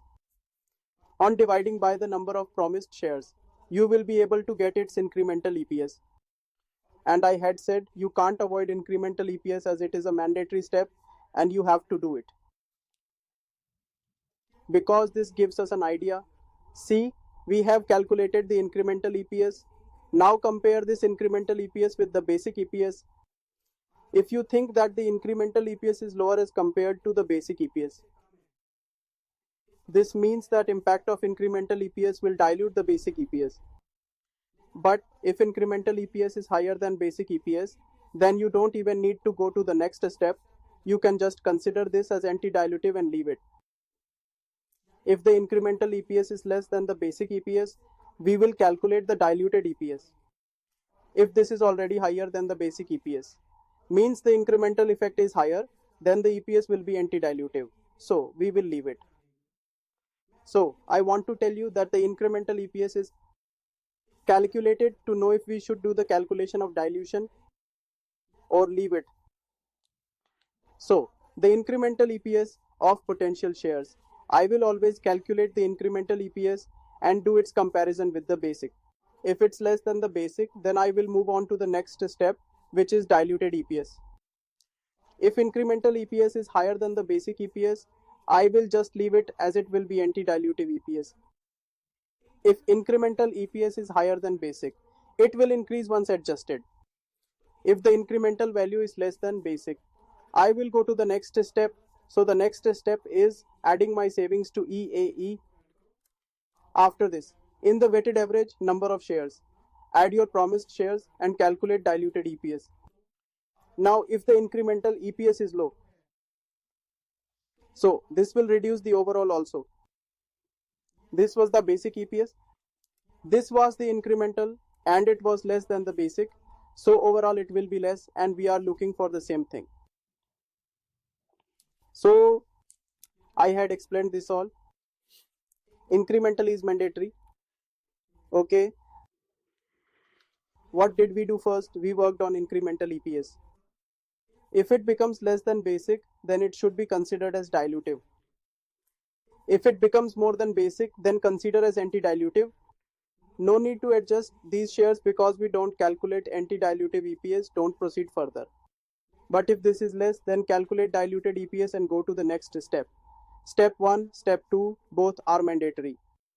And which step is this? Which step was this? See, calculating incremental. Second step, then adjust this and find dilutive. Then I told one thing more. You might remember that if the market rate is not given in a question, so you don't need to split off in the liability and equity component, as you won't be able to do it without the discounting factor. You get the liability component when you discount the cash outflow at the market rate. We can't find it if there is no market rate. You just solve it simply without split off. The process of splitting off this is only possible if you have the market rate, and if not, then on your debentures worth 10 lakhs with 10% rate, the total saving will be 1 lakhs. You should take the saving on liability component, and if there's no market rate, take it at full rate. It will be a simple question. We have covered this in class. We spent a good time on it and did some questions also. Look here, we wrote notes too. If question is without market rate, in that case we will consider saving in interest at actual rate. While computing incremental, suppose debentures of 10 lakhs at 10% rate with no market rate. So we will assume savings are 1 lakhs. First of all, we won't split off. No. The other thing, this 10% is our saving. Or would take saving by applying market rate on liability component. Okay, it will be a simple question, just like the questions at Inter, but there won't be such a simple question. Then we did question number 24. 24 is a very important question. Do it.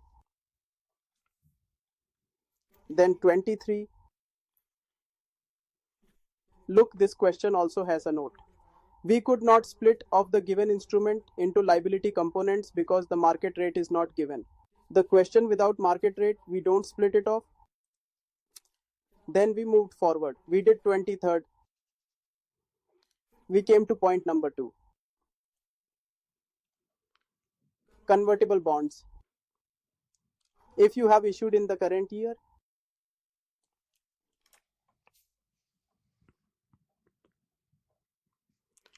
if convertible bonds you have issued when in the current year, didn't get it. Let's say the company has issued convertible debentures on October 1st. Tell me one thing, if a company has issued convertible debentures on 1st of October, For how many months it would have paid interest? For 6 months. So just understand this one thing. You have to count your savings from October of 6 months. This will impact your current year's profit for the next 6 months. Consider savings of 6 months and take the shares of 6 months. The savings that you add to the diluted EPS is for 6 months, and the shares that you add also you have to apply 6/12 time factor to it. If your convertible instruments were issued at the beginning of the year, then the entire saving and entire share. Whereas if you have issued them in the current year, then do not forget to put the time factor. Apply time factor on savings and apply the time factor on the promised share. I have explained this using example. You have the notes. If you are confused, refer to the notes. Then I told you that conversion during the year is not necessary. That issue will be during the year. It can be conversion also. Do you have any convertible debentures and you converted it? You will say, if you have converted it, then you should go to basics. No. Let's say that you did conversion on 1st October. Furthermore, the period before 1st October is for potential equity shares while actual shares is for later. Hence, this will come under the basic EPS for 6 months. This comes under diluted EPS for 6 months. Period before the conversion took place. If you have convertible debentures outstanding with you, then students, for the time it's convertible, it will show impact in diluted form. After conversion, it will be in basic. You have two adjustments. Time factor will work in diluted EPS and also in basic EPS. Hence, you have to make adjustments at two places for 6/12. But it will create issue. You have to keep this in mind. You also have to keep this in mind while conversion, but when? During the year. You should revise this information because both the points are important. Hence, when you will revise in AS 33, you have to carefully read the notes as there were many points in diluted EPS. Firstly, conversion, it's mandatory or optional. Mandatory will come under basic while in optional, it will be liability components interest. Add share on top and below. If you don't have market rate, then take entire interest. Don't split off if there's no market rate. Issue in current year. Take time factor in diluted EPS. Post conversion, we have to take both along with the time factor. Many things are crucial in the notes. Revision video gives an idea about what you have studied. However, actual revision could be done through your copy. Furthermore, when you will see Ind AS 33, then read diluted EPS carefully. This is important. It's very important. What is next now? Let's see, we completed both the videos. In rest of the videos, 6, 7, 8 will be completed in next video. I will do the revision of these 3 lectures in tomorrow's video. Okay. You have to read it carefully because Ind AS 33 is not like AS 20. This is little complicated. You have to practice questions here with patience, right? Thank you very much, students. I will see you in the next video. I will help you in revising rest of the lectures.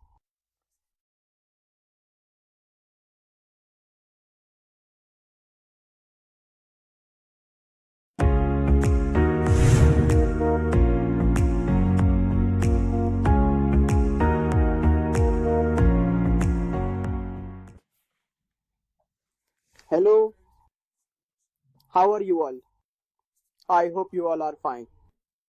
I am also fine. We have already started the revision for Ind AS 33. So students, where did we leave last time? We learned and started making adjustments in diluted EPS while in the previous part, it was preference shares. I told you adjustments. And number 1 is treatment of preferential capital while computing diluted EPS. All the points related to preferential are cumulative, non-cumulative, redeemable and irredeemable. I told you all the points, early redemption and conversion. Today, we will move ahead with the same concept, whereas I'm at adjustment number 2 ESOP. First adjustment was preferential capital. Second adjustment is ESOPs. No new concept is related to ESOP. You have been studying it from CA Inter. In the CA final, we read special chapter Ind AS 102, share-based payment. We studied ESOP in that too, right? I am not going to tell entire chapter. ESOP is known to all. Company offers cheap shares to employees.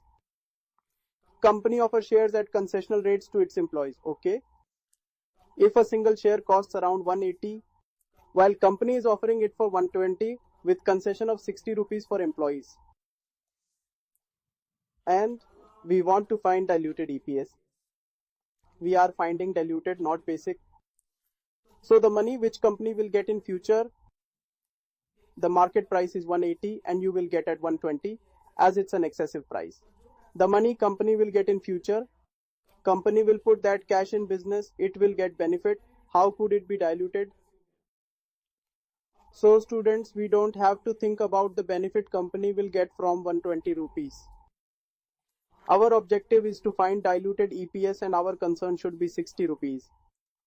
One thing is fixed, that the concession you are getting of 60 rupees, you will not get back 60 rupees, but you have to give shares. I hope you get it.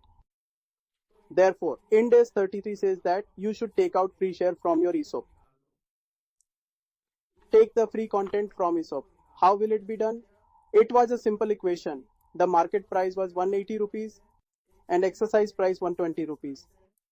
Therefore, students, it's evident from here that you have given 1/3 of your shares. You are getting concession of 60 rupees from market price, which is 60 by 180. So, you are leaving 1/3 of market price. If I multiply this with options, you will get your free shares. I hope you are getting this point. While the free shares which you have here will be used in your diluted EPS. But I told you one thing in the last video, to find increment EPS of every potential equity share is mandatory in 33. First, we will find increment EPS of this one. It's simple, savings as 0. What savings should be done in ESOP? Shares should be here and below. It is free shares. If it was a convertible debenture, there would be some coupon rate. You would have done savings. If it was convertible preference shares, you would also had savings at a fixed rate. But you don't have any savings in ESOP and you have to give free shares. So, its incremental EPS will remain 0, and because incremental is 0. First, let's use this one. This is extra diluted. Thus, it's clear that the incremental EPS is 0 and its impact will be diluted. Then we take EAE, right? Now we will add 0 to it and then take weighted average number of shares.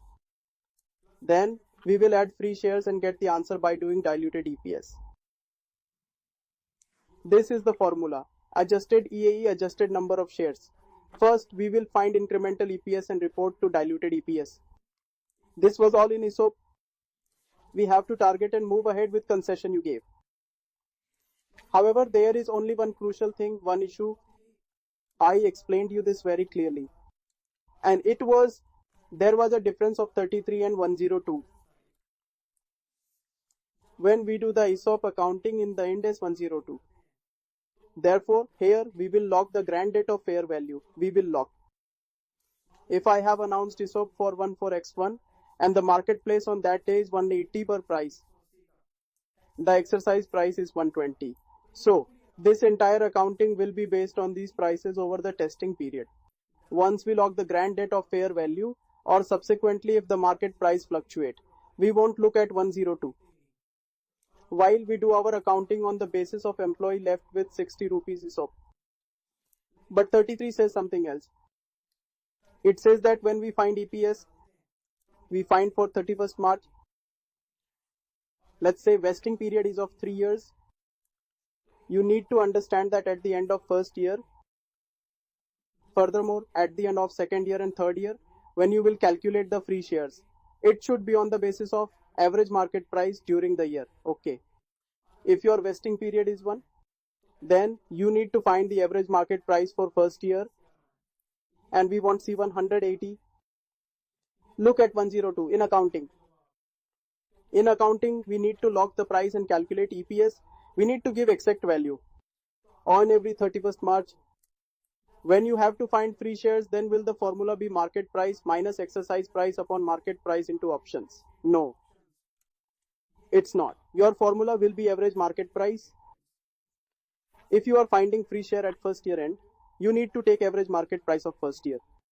If you are searching free shares at end of second year, you take average market price for second year. Take average market price in third year. Means every year, the average market price and number of free shares will change.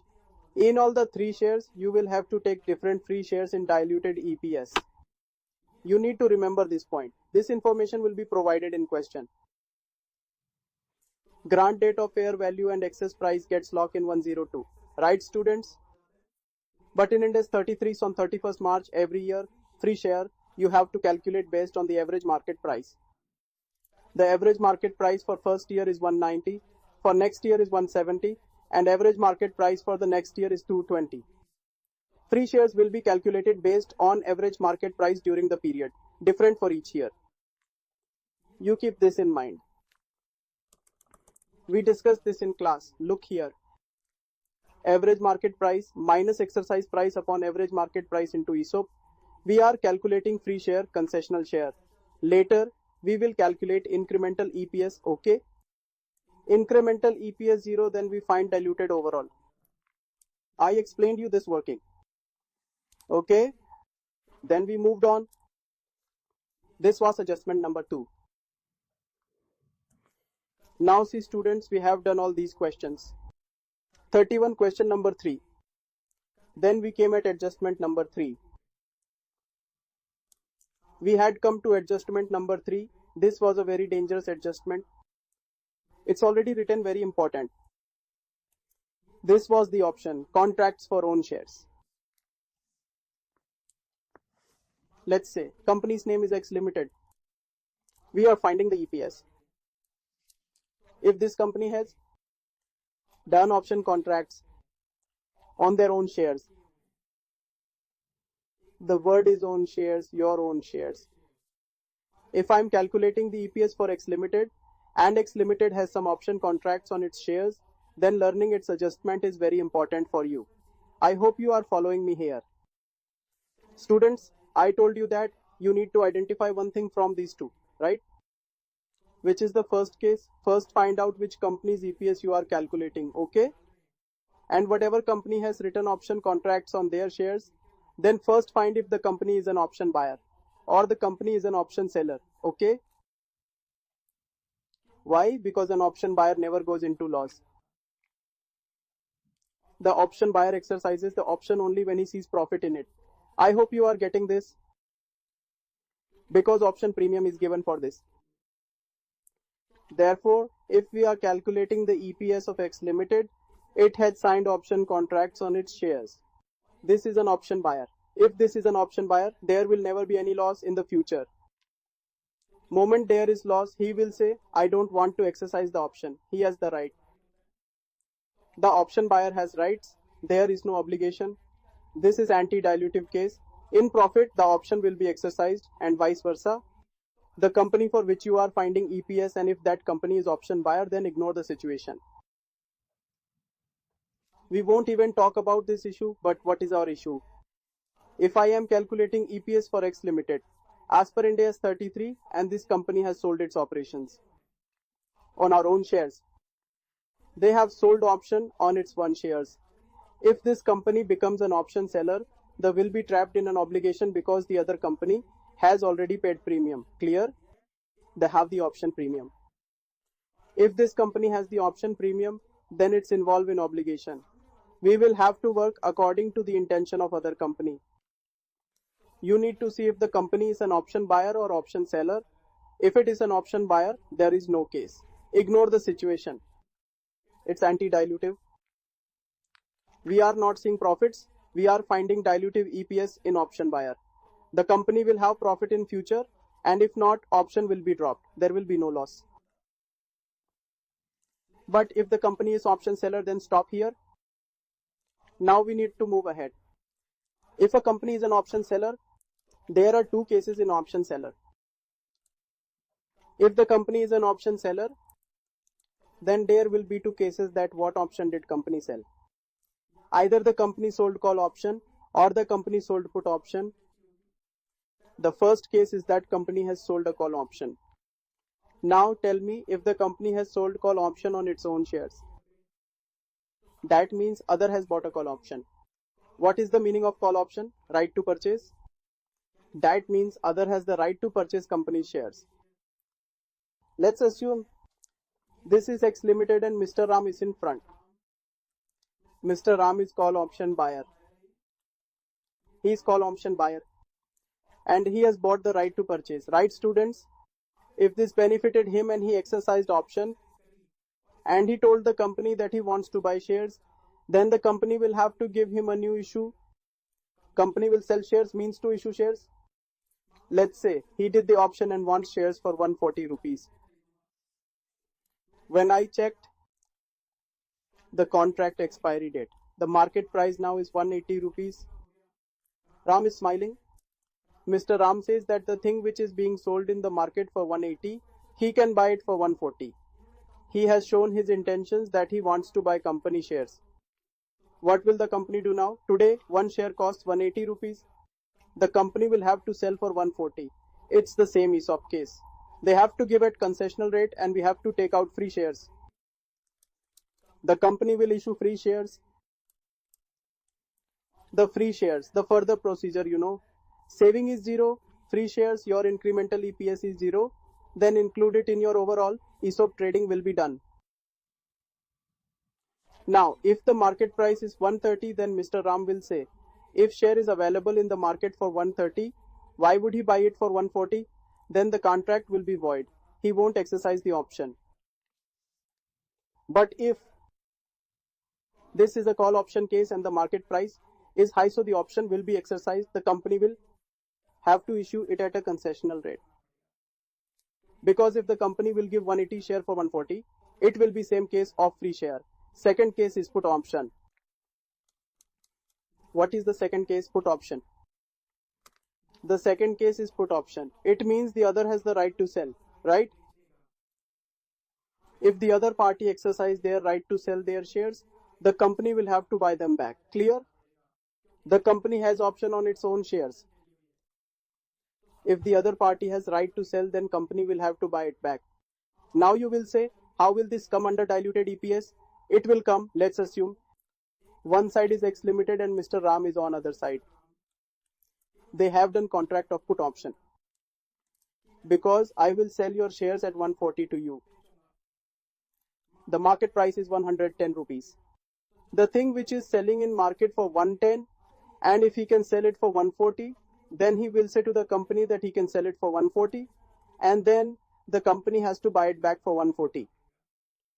Therefore, if the company has to buy back at 140, then there is an assumption for Ind AS 33, Companies Act, that when a company buys back its shares, it needs to issue shares. Either the company creates CRR or issues new shares. The company has assumed new issue that they will issue new shares to arrange money. When the company does new issues, then current rate is 110. Current share is 110. So what will the company do? First of all, 140. Into options, we'll find how much funds we need. Funds required. If buyback is at 140 rupees, we will see the number of options. Furthermore, we will find funds required. How much money is needed for the buyback, and if the company arranges this money at today's rate, how many shares will have to be issued. Now students, you already know how many shares are here and here. We have to issue more shares because we need more money as compared to 140, and you will get money at 110. Then arrange more and we need to issue more shares. So we will find the difference between these two. This is loss for company. If the company, the number of shares should be cancelled as per 140 rupees. Now let's say this option is for 200 shares, so the company will multiply 200 into 140. How much will it be when we multiply 200 by 140? 200 into 140 divided by 110. The company will have to issue more shares. Company will buy back 200 shares but will have to issue more, then we will know the difference. Excess shares are being issued, that is the loss for company, while next step, savings new issue. These are free shares. More shares are issued and buyback is less. What is the difference? This is same free share case and this is their procedure.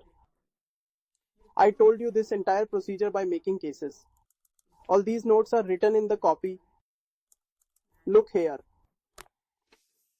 Cases. If the company is an option buyer, if the company is an option seller, if the company is an option buyer, if the company is option sellers, if the company is an option buyer, the company has bought rights for purchasing or selling its own shares. Ignore this case because option buyer never bears loss in future. It will be anti-diluted situation, forget it. If the company is an option seller, then there are two cases. Either company sold call option or it sold put option. Then I explained you this by making examples. First and the second case, I have explained you all. Then I told the summary of call option. Call option summary. Company is option seller. If the market price is more, then he will exercise the option. The share which is expensive in market and cheap in the company, he will take that. Theory of concession rate begins, similar to free shares. If market price is less, why would someone buy shares at higher price when price is cheaper in the market? We will ignore it. Similarly, I explained you a question from book 33. Then I did 32. Later I explained put option. Then I gave you the summary of the put option. Put option summary. Examples are also given. Notes are also written. Summaries are given too. Look at this. What will we do with the option seller in the put option? If something in market is cheap and we can sell it at higher price, we can use option. What will we do first? Buyback into exercise price divided by market price. We will know the amount of issue required. New issue minus buyback, you get free shares now. You already know next step. While the second case can be ignored, this entire working, I made you write very important on question number 34. You wrote very important. Then I jumped to part number 7. The concept of 6th video is over. I explained you two cases. One is ESOP, while another is option. In the entire lecture, I only discussed two things. Then I came to 7th video. I am at adjustment number 4, share warrants. There is no difference in share warrants and ESOP. ESOPs are promised to employees while share warrant are promised to shareholders. If the company is not acting on new issue, then the company will issue share warrant. I had also told similar case in interclasses to some students. Company released new issue of 1 lakh shares.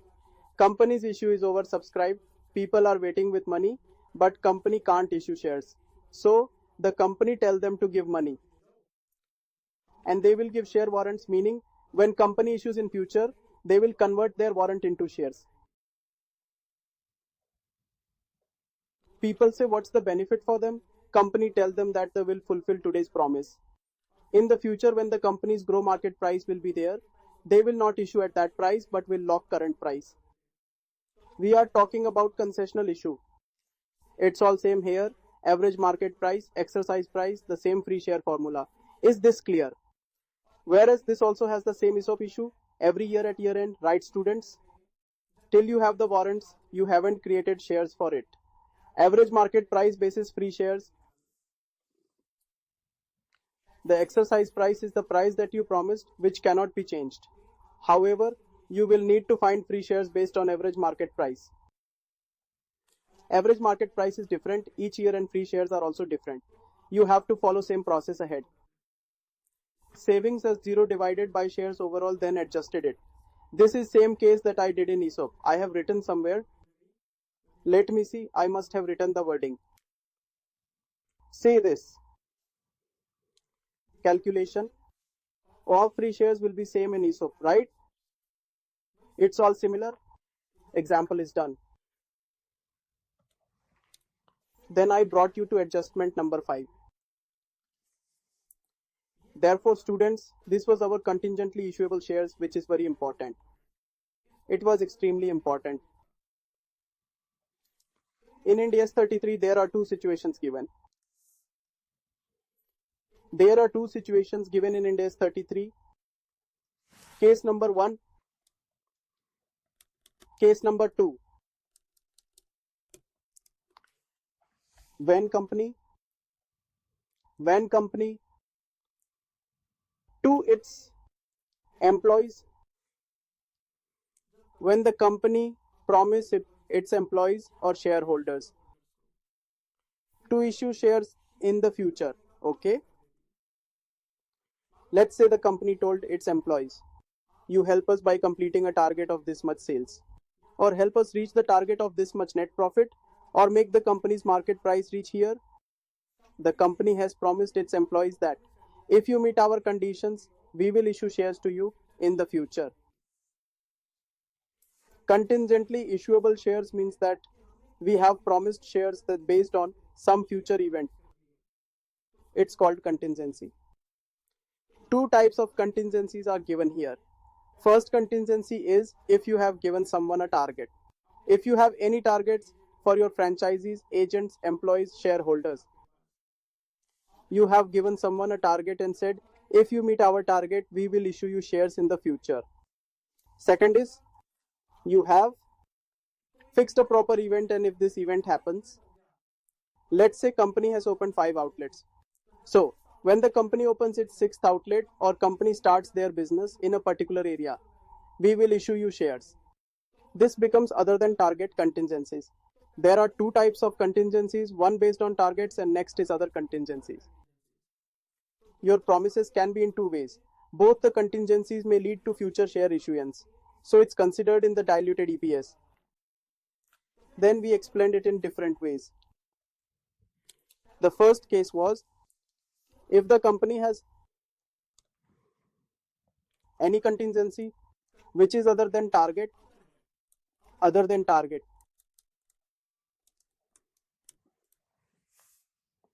I have told my employees that if my company's expansion becomes so big, you get my showrooms opened in Kerala and Kochi. The day our company's first showroom opens in South India, I will give you this many shares. It's not a target contingency, but a contingency which is other than the target. Target is like sales, profit, market price, EPS. This is a special type of contingency. If I made any promises based on other contingencies, then you should be careful, okay? Why? Because in this, we'll have to check the conditions. Pay attention, I'm going to revise the whole concept. If my contingency is other than the target, so I will have to check the conditions. Which condition? The condition is met or the condition is not met. Other than the target, the contingency I'm talking about, was the contingency fulfilled or not? Let's assume the contingency wasn't fulfilled. There's no contingency here. No, right? Then be it basic EPS or diluted EPS, do not use this anywhere. Take the name of your God and cut it.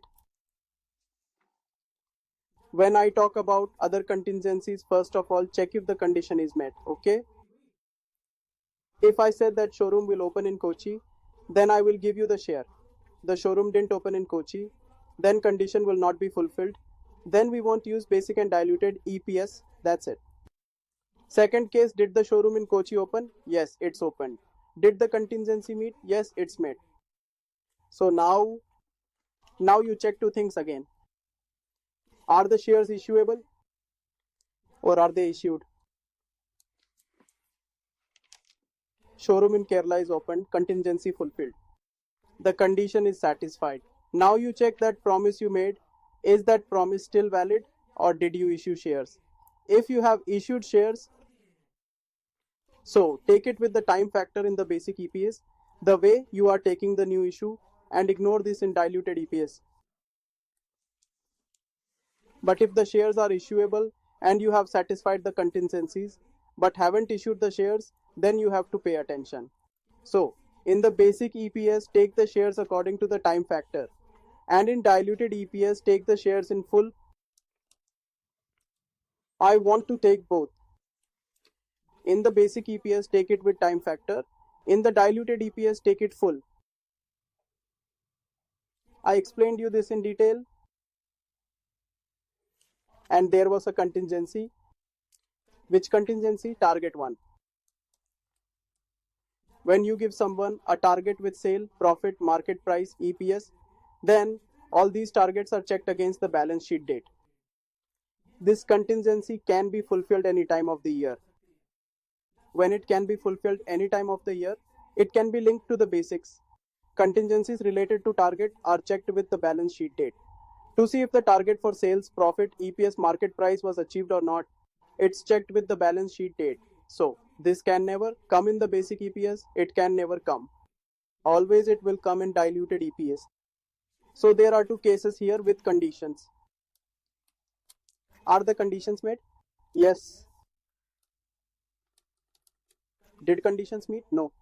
So just ignore it in the EPS, cut it off. If conditions are not met, what's the use of promise? When do you check this condition? On the balance sheet date. Yes, the condition is met. The condition is met. Take it to diluted EPS. That's it. Don't go to basic. Why will we see the target on balance sheet date? It's certain that shares will be issuable and not issued.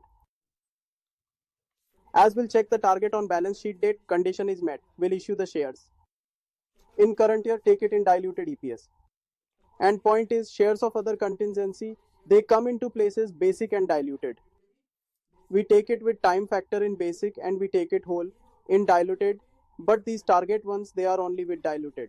I have explained its working in these pages. Look, these are our contingencies.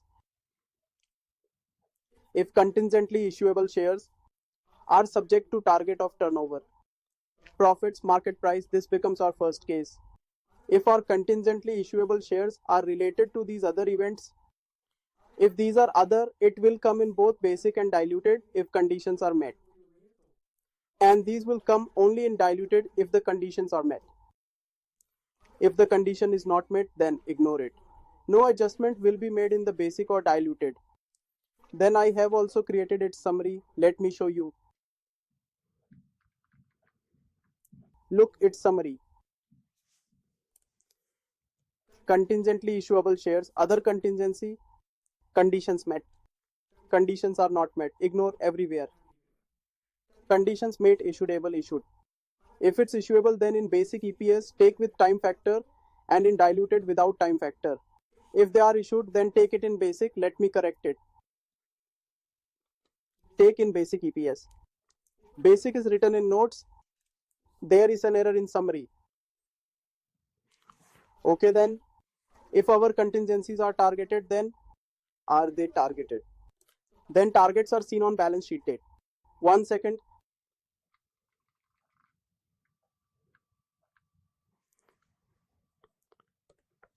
If they are targeted, they can be tested in year end only. Yes, are the condition met?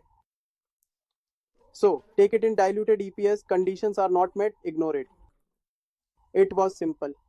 Then I asked you to do some very good questions from study material. See, question from study material, the question number 29. Look, it is marked very important. I got message from a student on WhatsApp. You didn't teach this question from study material. He doesn't even know what are we doing. I got another message. What are students doing? They leave class material. Leave class books. Leaving such beautiful notes in class. They are referring other material. Refer to other material. I don't have a cure for that. I don't even reply to that query. Because students who doesn't value their own material, what can I tell them? I've been teaching for 22 years. See, my hair has turned grey. I color them. Are you understanding? What I am saying? There is nothing wrong in referring other materials. But is there something new? Things I discussed in class, students send same thing from different material. It's very sad, they don't know what they have read in class. Student who don't know their own material, what will he gain from other material? Are you understanding me? Your study material is completely covered with our notes. Your RTP, MTP are covered in the videos. Past examination are also covered. So this is your decision. I can't do anything about it. Question 29, best question of study material. Okay. Question number 30.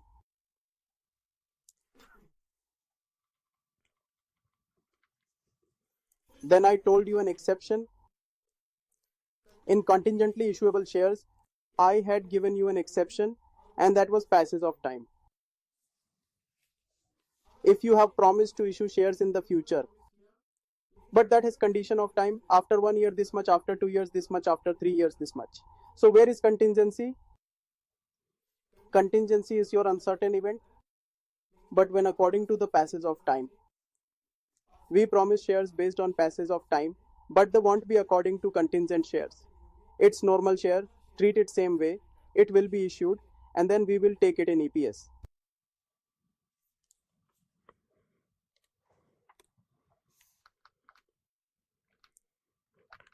Okay, so after that we have done question number 25. 25. So after that other various concepts has begun. The first point in it was participating preference share. Okay, participating preference shares, what are they? Which have a stake in our retained earnings. The company earned net profit. Out of this, preference dividend was paid and equity dividend was paid. This is company's retained profit. Its share is called undistributed profit. Even in this, preference share capital gets share and equity holders get the rest. So if a company has participating preference shares, in that case, when you will be calculating the EPS, then you will be needing the equity shareholders, distributed profit, and their undistributed profit. We need to club these two. So you have to remove the dividend of the participating preference share. You also have to remove the undistributed profit for the participating preference shares. These types of shares are irredeemable by nature, because if they were redeemable, then Ind AS 109 will treat them as financial liability and find interest. They don't get share in profit. In India, redeemable preference shares are not in culture. It is not allowed in section 55. It's a foreign concept. It's just copy pasted without thinking. It's very important for practical questions but zero value in life. What you need to do, create a chart first, net profit, then fixed dividend, then stake of equity holders, then whatever is left, it's undistributed profit. Calculate it in proportion for preference and equity shares. Okay, now from this share of equity and from this share of equity, on this basis you can calculate the EPS. From earnings available for equity shareholders, we will find its EPS from its distributed and undistributed portions. Remove the preference distribution and preference undistribution. Okay, see, it's a simple formula. Basic EPS will be computed on the basis of shares of equity holders in distributed plus undistributed earnings. So this is one part here, and here's its other part. We will club these two.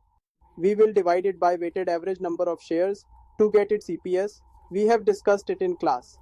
Then we had done question number 27 from study material. Allocation of fund distribution will be done. Then we will find EPS. Question number 27, it's a good question. Then we did 28. One more question. It's all from study material. Then I took you to another point in various concepts, and that was consolidated financial statement, CFS. CFS is holding plus subsidiary.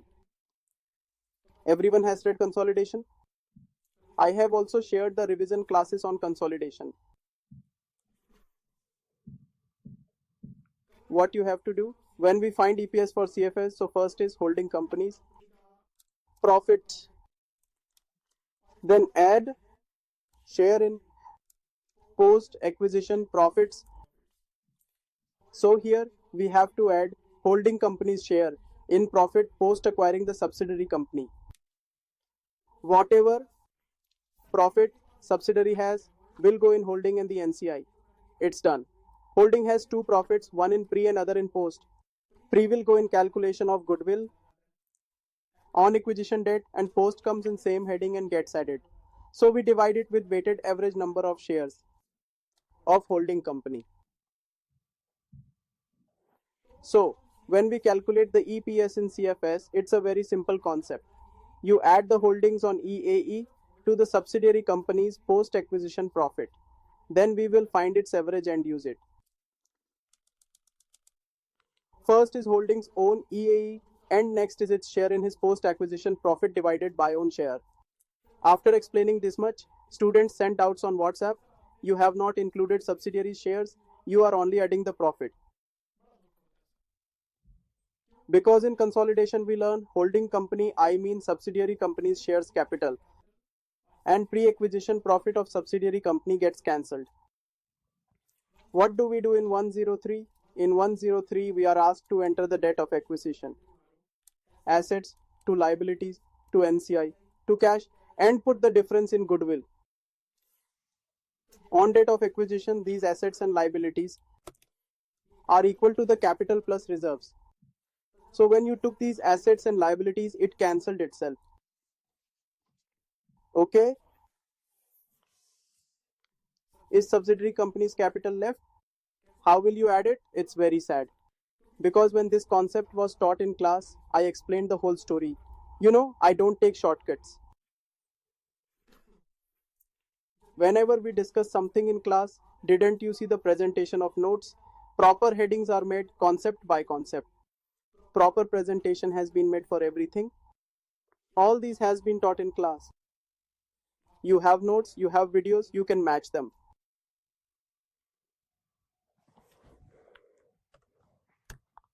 Okay, then after that,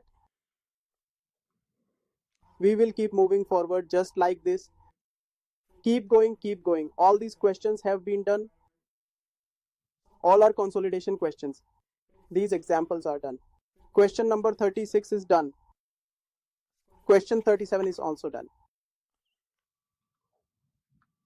See, it's in front of you. After this concept number 3, this was breakup of EPS. What did I say in breakup of EPS? Company's EPS needs to be shown in 3 headings. EPS from continuing operations, EPS from discontinued operations, and then the third was overall EPS. Company's EPS goes in 3 headings. And then I added special point in this when we recorded new questions video. I will tell you. In that I had told you to write a point on diluted EPS. Now assume these are continuing operations. And here it's diluted EPS. Yes, what is this diluted EPS, right? But when you added the discontinued operations in this, so this is anti-dilutive because impact of discontinued is anti-dilutive.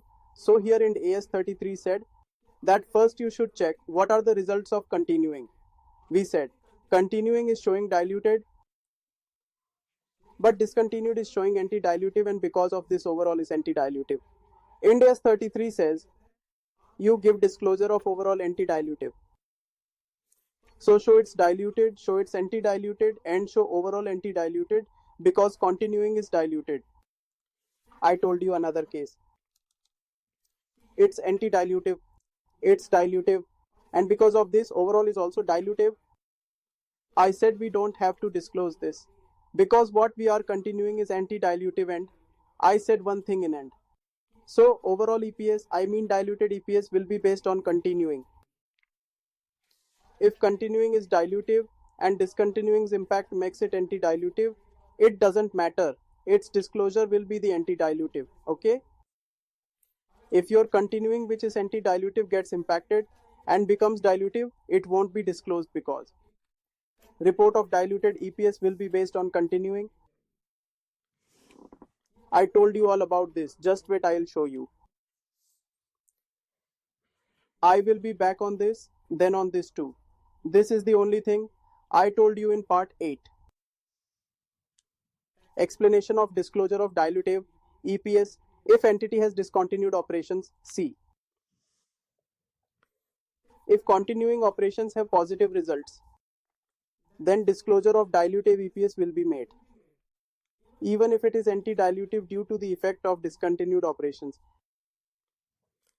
It can be said that, read here, see its crux.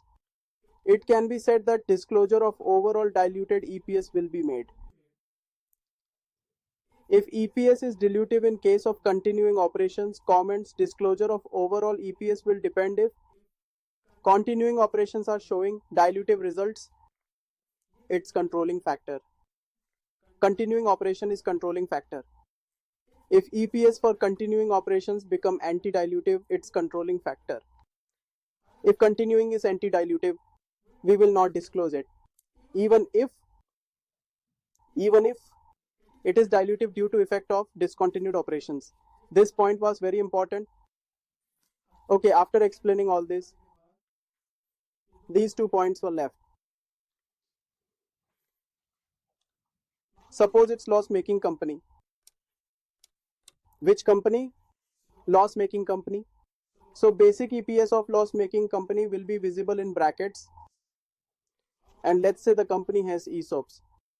They have ESOPs, you know very well that EAE, which is negative, we will add 0 to it, okay? Weighted average is number of shares, then we will add free shares to it. After this, bracket will be reduced. It's a sure thing. People who will share loss have increased. If people who are sharing profit increase, then it's dilutive. But if people sharing loss will increase, then loss per share will reduce. And this creates an anti-dilutive case. Its disclosure is not required for you. If your profit per share is falling, that's dilutive. If loss per share is falling, that's anti-dilutive. In loss-making companies, if you see loss per share going down, it becomes an anti-dilutive case. If loss per share becomes less than basic loss per share, after adjusting potential shares, it will be considered as anti-dilutive and disclosure will not be made. And now last point, and that last point was, the company doesn't have any potential shares, neither ESOPs, nor convertible preference shares, nor convertible debentures, nor share warrants, nor contingently issuable shares. Company does not even have warrants, nothing. Company has 0 potential shares. Then company's basic and diluted will be same. And when the company's basic and diluted will be same, then company's reporting will go in single line. What will the listed company write? Basic EPS and diluted EPS 2 rupees. It will tell you there are 2 basics and 2 diluted, there is no reduction. But you can't report like that. Your basic EPS is 2 and you wrote nil in front of diluted EPS, right? We can't show this because this nil word goes in favor of company. That company's EPS will not fall but increase. No, disclosure should be done this way. Means basic and diluted is 2 rupees. This indicates that company does not have any potential share. This is favorable disclosure. I explained this point. Student sent me screenshot of listed companies EPS annexure. Sir, this is reported into lines. You said it would be in single line. Let me tell you, there is something called professional integrity.